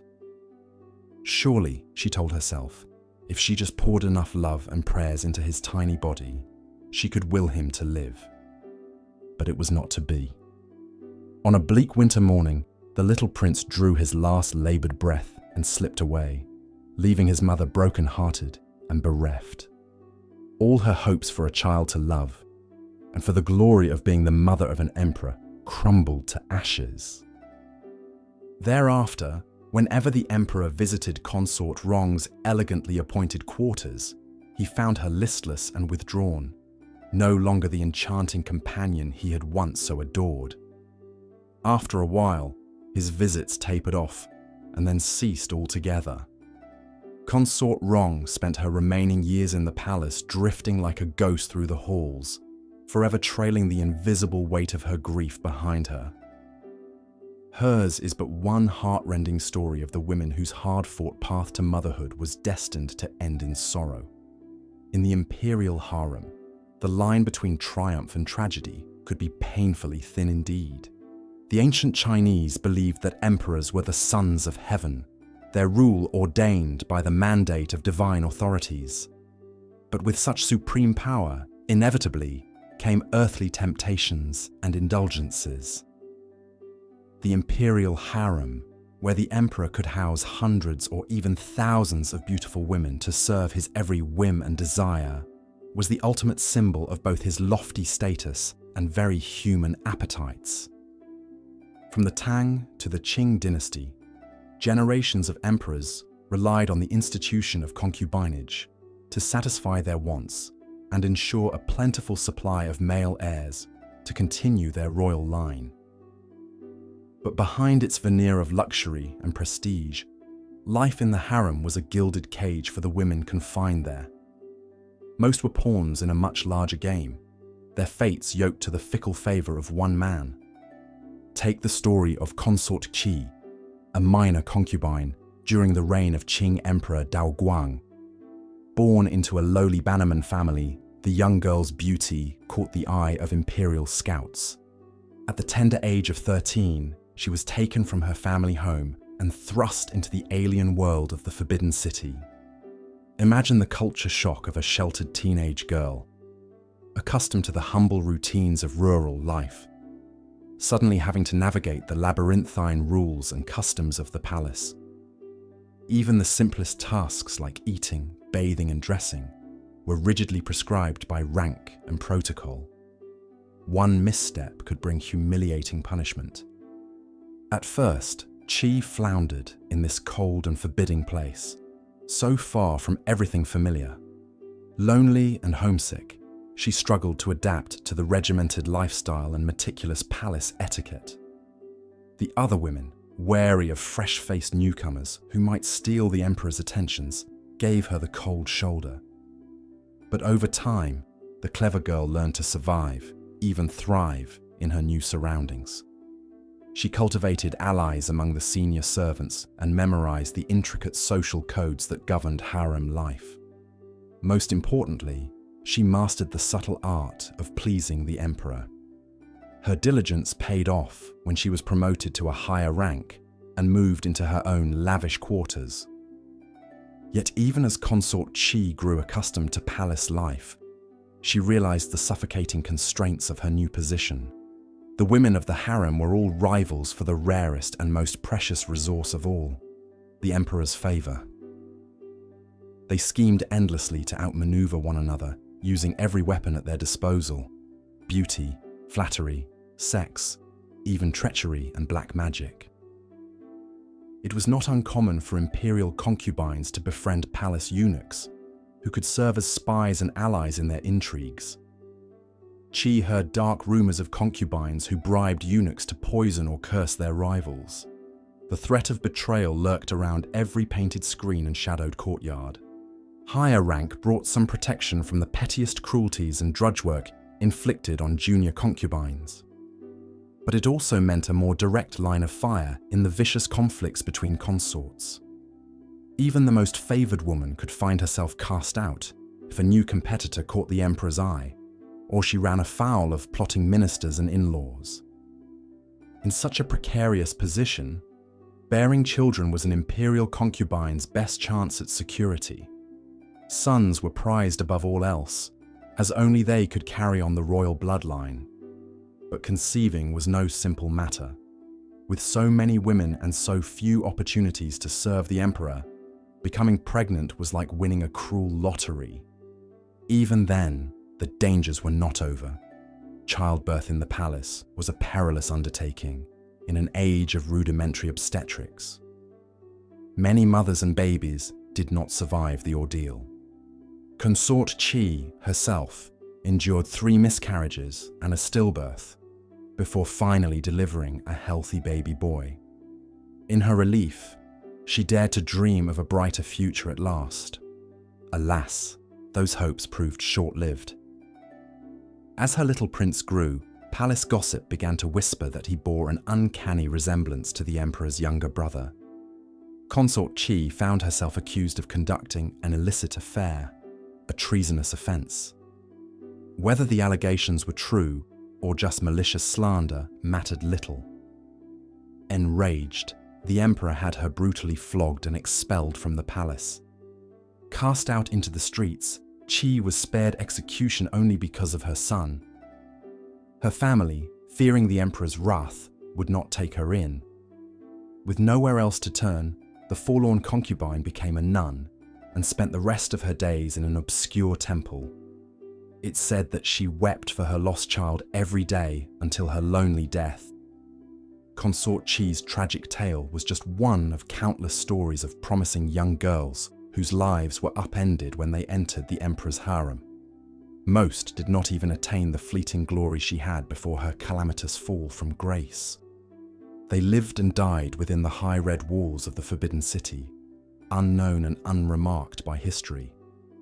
The luckiest among them enjoyed some measure of comfort and prestige as favoured concubines.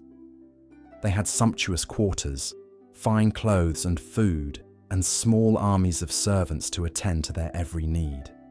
Some even wielded a measure of influence from behind the scenes. But that influence was always precarious and could vanish in an instant with the emperor's changing affections. More often, life in the palace was monotonous and suffocating, full of elaborate rituals and stifling decorum to while away the long days.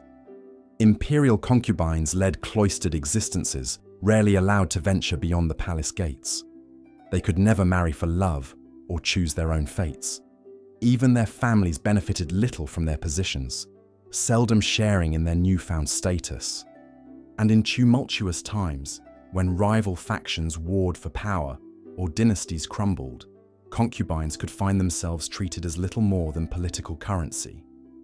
Ambitious ministers and generals fought over beautiful consorts like trophies.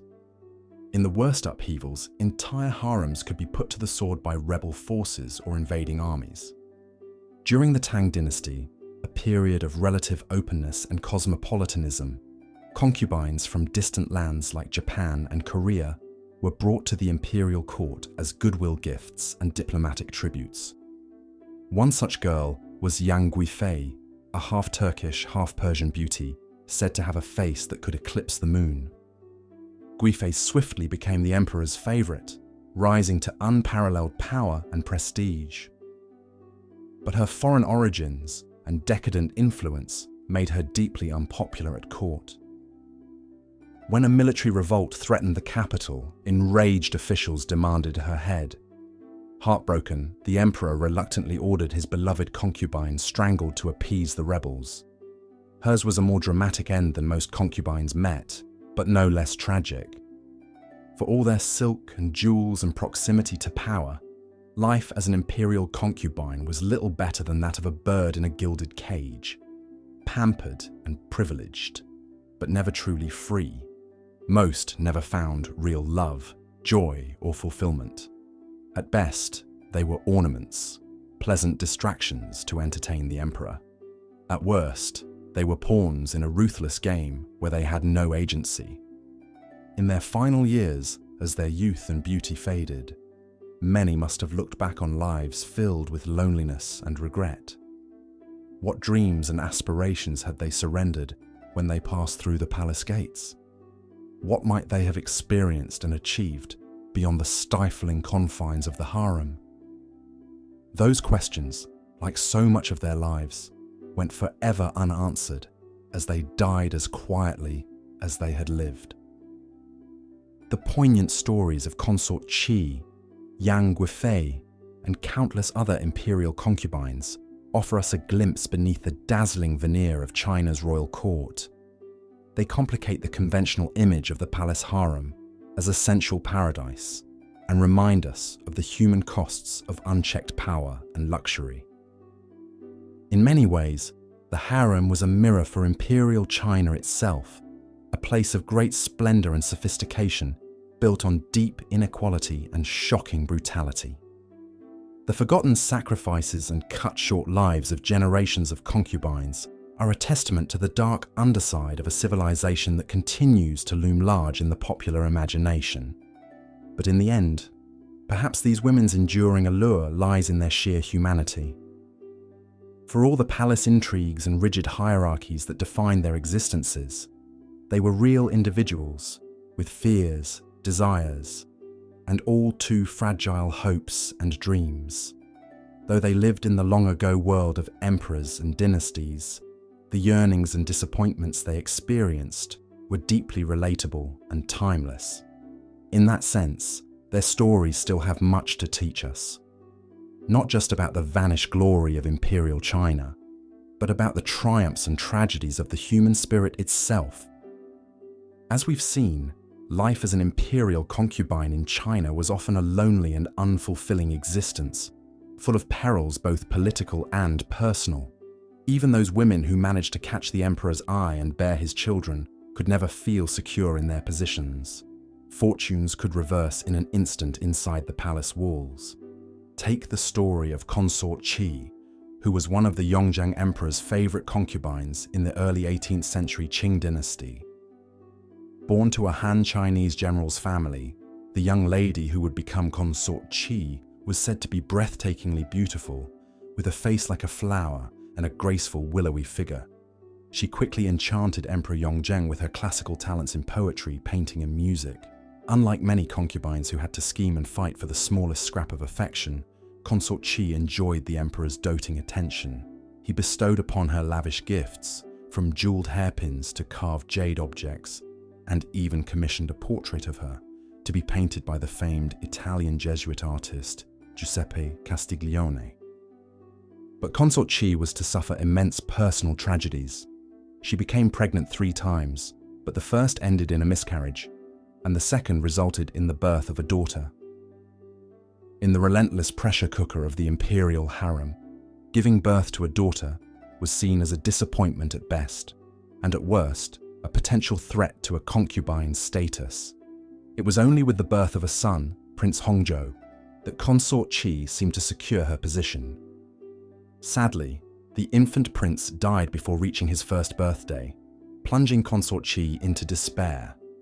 The emperor, despite his apparent love for her, now kept his distance, his ardor cooled by her failure to provide him a surviving male heir. As so often happened in the imperial harem, a formerly favored concubine found herself sidelined and neglected. Only a few years later, Emperor Yongzheng himself suddenly died, leaving the throne to his son by another concubine.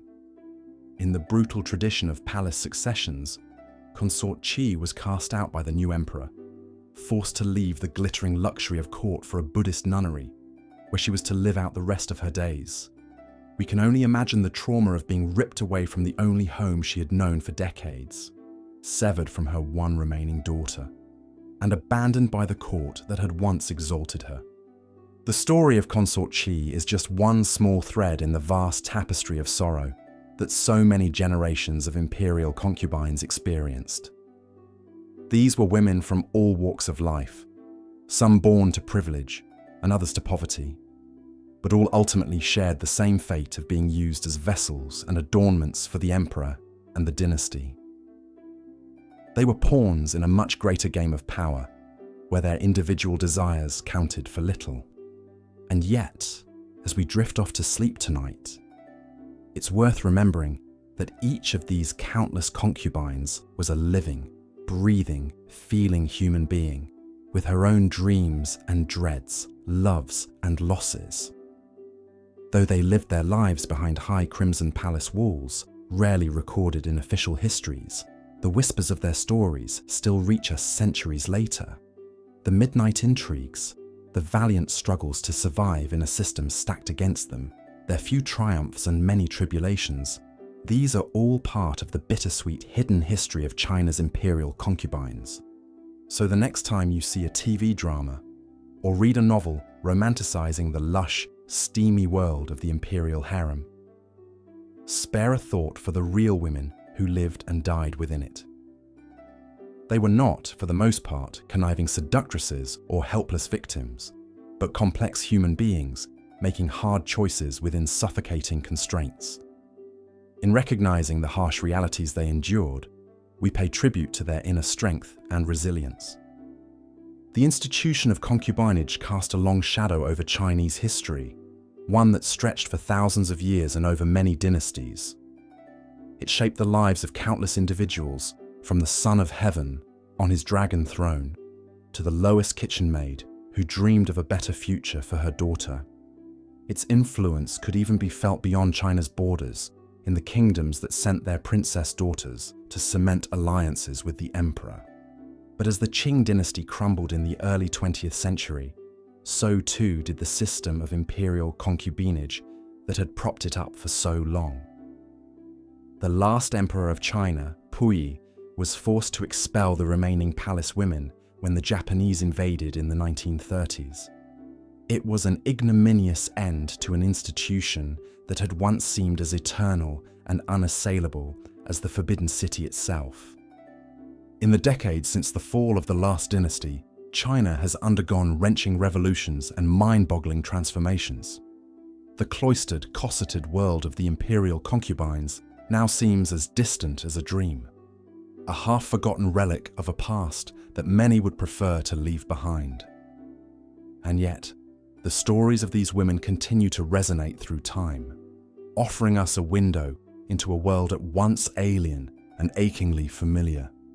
For all the silken spices, the palatial gardens and exquisite furnishings, the life of an imperial concubine was in many ways a life of emptiness and sorrow. These lucky women who had the misfortune to catch the emperor's eye often found that the splendor of their surroundings only heightened their sense of isolation and powerlessness.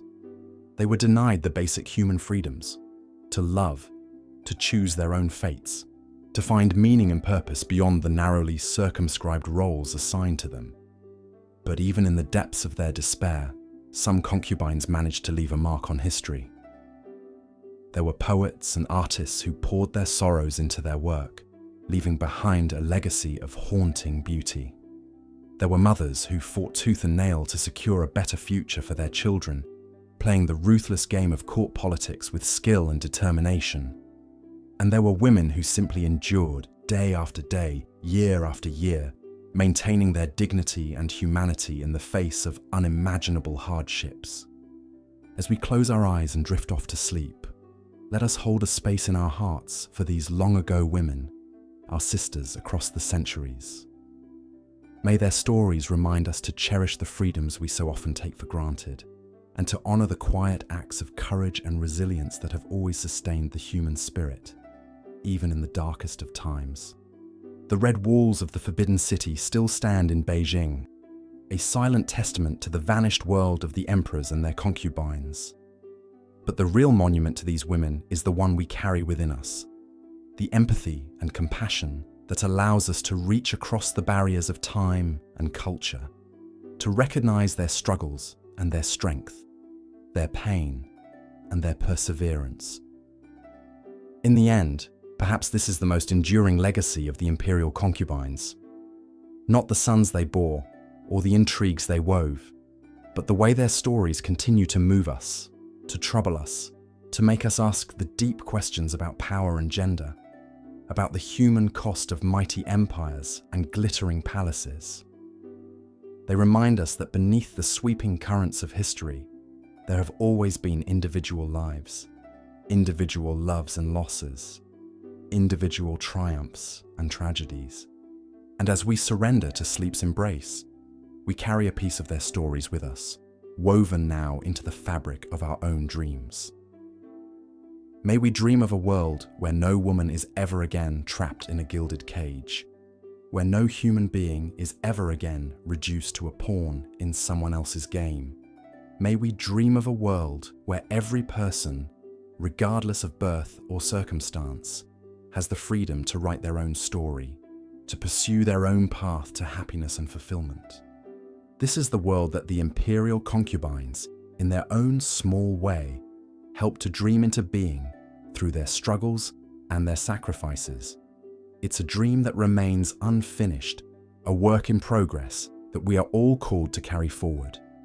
But as we do so, let us remember the women who came before us, the ones who endured so much in the hidden corners of history. Let their memory be a blessing and a guidepost, a reminder of how far we've come and how far we still have to go. And let their stories whisper to us as we slip into sleep's gentle darkness, like the ghost of a long-ago lullaby, half remembered and half imagined, echoing softly through the ages. The life of an imperial concubine in China was often marked by intense loneliness, despite being surrounded by the hundreds or even thousands of people who inhabited the palace. For most concubines, contact with the emperor was sporadic at best. Weeks, months, or even years could pass without being summoned to his bedchamber. The vast majority never attained the status of a favored consort or the mother of the emperor's children. Instead, they lived out their days in the stultifying tedium and stifling seclusion of the harem. Days were filled with little to occupy the concubine's time or talents. As women of the palace, they were barred from outside society. There was needlework to be done, instruments to be practiced, and poetry and calligraphy to perfect. But without the stimulation and variety of the wider world, the palace became a gilded cage of crushing boredom for many concubines. Friendships with other palace women might be cultivated, but the cutthroat competition for status meant that true connection was rare and risky. Any confidant could later become a bitter rival. Most crushing of all was the lack of genuine bonds of family and affection. Relationships with family and hometown friends were severed when a young woman entered the palace, often never to be seen again. Any children she bore the emperor would be raised by nannies and tutors, with the mother's role only occasional and distant.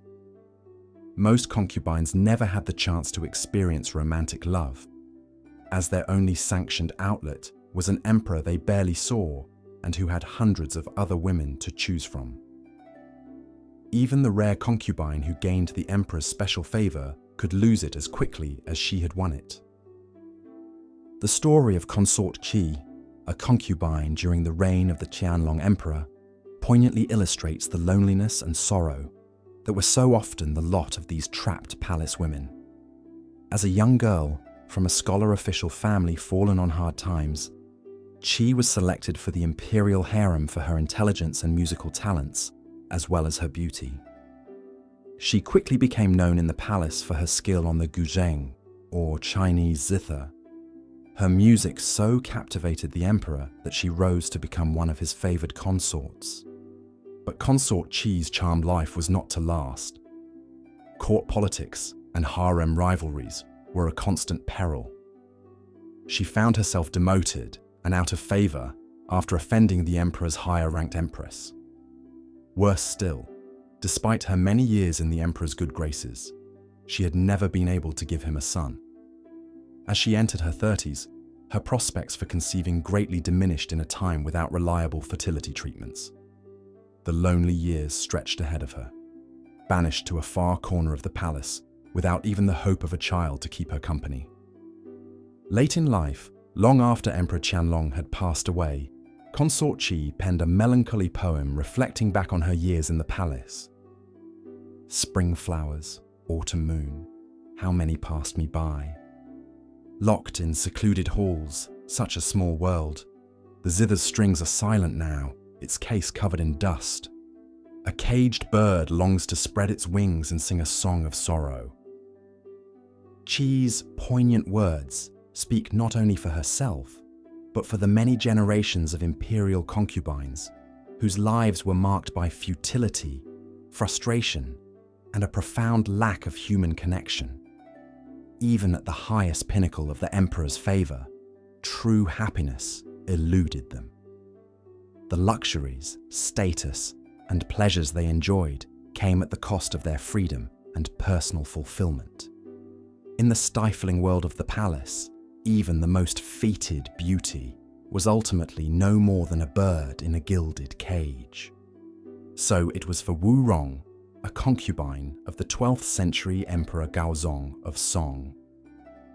A renowned poet and painter, Wu caught the emperor's eye with her refinement and soon became his cherished companion. For a few golden years, she basked in his adoration, with her every poem and painting lavishly praised. But Wu had the misfortune to become entangled in the vicious power struggle between the emperor and his chancellor Qin Hui. Falsely accused of using sorcery to bewitch the emperor, the hapless concubine was demoted, expelled from court, and imprisoned. She was only 26. Wu Rong would languish for 2 decades in captivity, her youth and beauty fading within the walls of her confinement. It was an abrupt fall from the dizzying heights of imperial favor into the depths of obscurity and isolation. Even after she was finally released, an embittered Wu chose to live as a hermit rather than return to society. The wounds inflicted by the palace ran too deep. As she wrote in one haunting poem, recalling the splendors of those vanished days, the memory seems like a spring dream that will not stay. That glittering world held only fleeting joys. In the end, this floating life is nothing but void. Wu Rong's tragic tale underscores the capriciousness of fate that stalked even the most exalted imperial consorts. The same palace that had raised her up so high ultimately dashed her back down without mercy. For a flickering moment, she had the love of the most powerful man in China. But in the end, like so many ill-starred concubines before and after her, Wu was only a powerless pawn, to be used and discarded at the whims of men and the machinations of the court. The theme that runs through the lives of women like Consort Qi and Wu Rong is one of yearning for a fuller life beyond the stifling confines of the palace, for lasting bonds of love and family, for a sense of autonomy and control over their own destinies. But for most concubines, these basic human needs remained painfully unfulfilled. The lucky few who found some measure of status, stability, or self-actualization were the exceptions to the rule. More typical was the plight of the fragrant concubine, a title bestowed on a woman named Xiang Fei, who entered the Qing court in the 1760s. Of Uyghur Muslim background from the western borderlands, she was presented as a tribute gift to the Qianlong emperor by a regional ruler. Renamed Fragrant for the pleasing scent said to emanate from her body, she soon became the aging emperor's favorite, doted upon for her fresh beauty and innocent charm. But the fragrant concubine's hold on Qianlong's affections made her a target for the ruthless Empress Dowager. Xiang Fei was tormented, beaten, and eventually murdered on the orders of the envious empress. The emperor buried his beloved concubine in a lavish tomb, but could not even publicly mourn her, constrained by the rigid rules that governed imperial propriety and his duty to the senior empress. The fragrant concubine's bleak end shows how even the most favored consorts were ultimately expendable within the brutal calculus of harem politics. As a naive girl from the provinces thrust into the snake pit of the palace, she never stood a chance. In the end, she was seen by the court not as a person, but as an exotic plaything whose novelty value had expired. This objectification and commodification of women was the common thread that ran through the experience of imperial concubines, from the lowest maids to the highest consorts. They were viewed as adornments and assets, to be collected and discarded at will, rather than as individuals with minds and hearts of their own. This fundamental lack of personhood meant that for all their fineries and luxuries, concubines remained trapped in a silken prison, powerless to determine the course of their own lives. the poignant stories of Consort Qi, Wu Rong, the fragrant concubine, and so many others lost to history shine a light into the shadows of the imperial palace, illuminating the human struggles that played out behind its forbidding walls. For all their proximity to the apex of power and wealth, the vast majority of concubines remained pitiable in their utter lack of real agency or fulfillment. They could only watch mutely from behind the silk screen as the great game of empire played out, forever on the outside looking in. In the end, the loneliness, frustration, and quiet desperation that marked the lives of generations of imperial concubines should make us question the dazzling surface glamour of their rarefied world. Behind the exquisite silks, glittering jewels, and sumptuous surroundings lay a much darker reality of exploitation, isolation, and the crushing of the human spirit. As highly prized commodities in a system designed to serve the needs of men and the dynasty, concubines were ultimately as disposable as they were alluring. Long after China's last dynasty fell and the institution of the imperial harem faded into history, the melancholy echoes of these women's stifled hopes and wasted potential continue to haunt us down through the ages. In recognizing the profoundly circumscribed existences they endured, we restore to them some measure of the dignity and personhood they were so often denied in life. The quiet tragedies of the women of the palace may have been buried by history, but they need not be forgotten. Though gone, their long-ago longings still speak to us across the vast gulf of years, a poignant reminder of the indomitable human yearning for a life of purpose, connection, and meaning. As we've seen, even those concubines who managed to catch the emperor's eye and bear his children were still vulnerable to the ever-shifting winds of palace politics. The story of Consort Qi, a low-born woman who rose to become one of the most favored consorts of the Jiajing emperor in the 16th century, is a poignant example of how precarious a concubine's position could be. Born into a poor family, the young Consort Qi caught the emperor's attention with her beauty and quick wit. She soon found herself elevated to the rank of noble consort, showered with gifts and privileges. For a time, it seemed she could do no wrong in the emperor's eyes. She bore him a son, cementing her status, and the future looked bright. But palace intrigue is ever present, and Consort Qi had made enemies during her meteoric rise. The emperor's first wife, Empress Zhang, resented the newcomer who had stolen her husband's affections. When the empress's father, a powerful official, fell out of political favor, Empress Zhang seized the opportunity to exact revenge on her rival. Whispers began to reach the emperor's ears, rumors that Consort Qi was growing arrogant, putting on airs unbefitting her humble origins. Petty faults were exaggerated into grave transgressions. The emperor, growing older and more paranoid, began to doubt the woman he had once cherished. In a palace coup, Empress Zhang and her allies moved against Consort Qi. Trumped-up charges of disrespect and disloyalty were brought against her. Despite her pleas and protestations of innocence, the emperor, swayed by the empress's faction, demoted Consort Qi and had her imprisoned.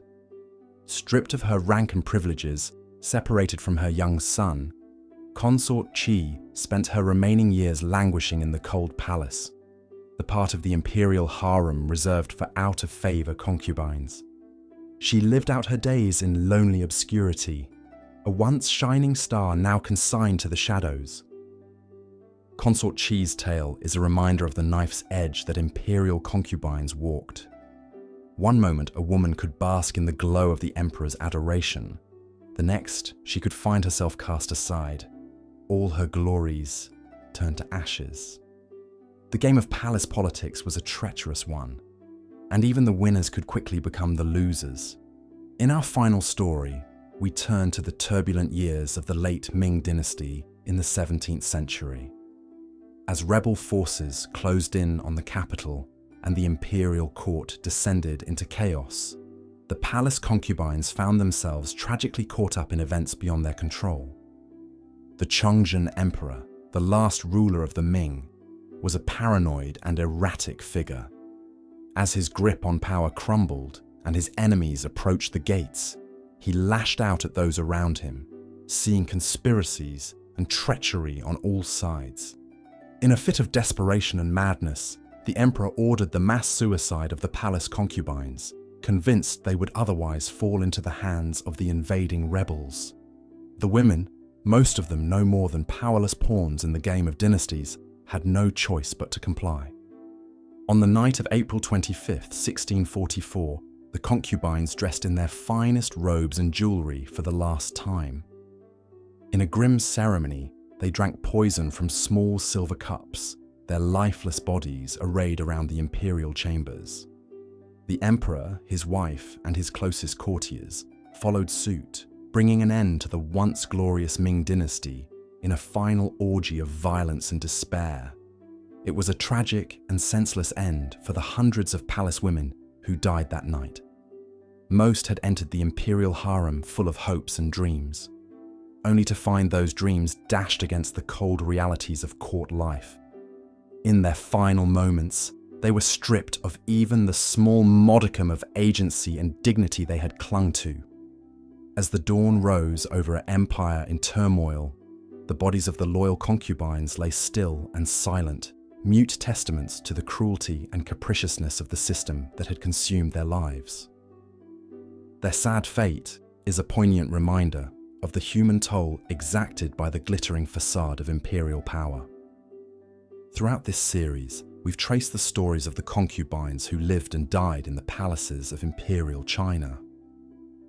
Though they came from different backgrounds and met various ends, their experiences speak to the common themes of powerlessness, loneliness, and thwarted hopes that defined so many of their lives.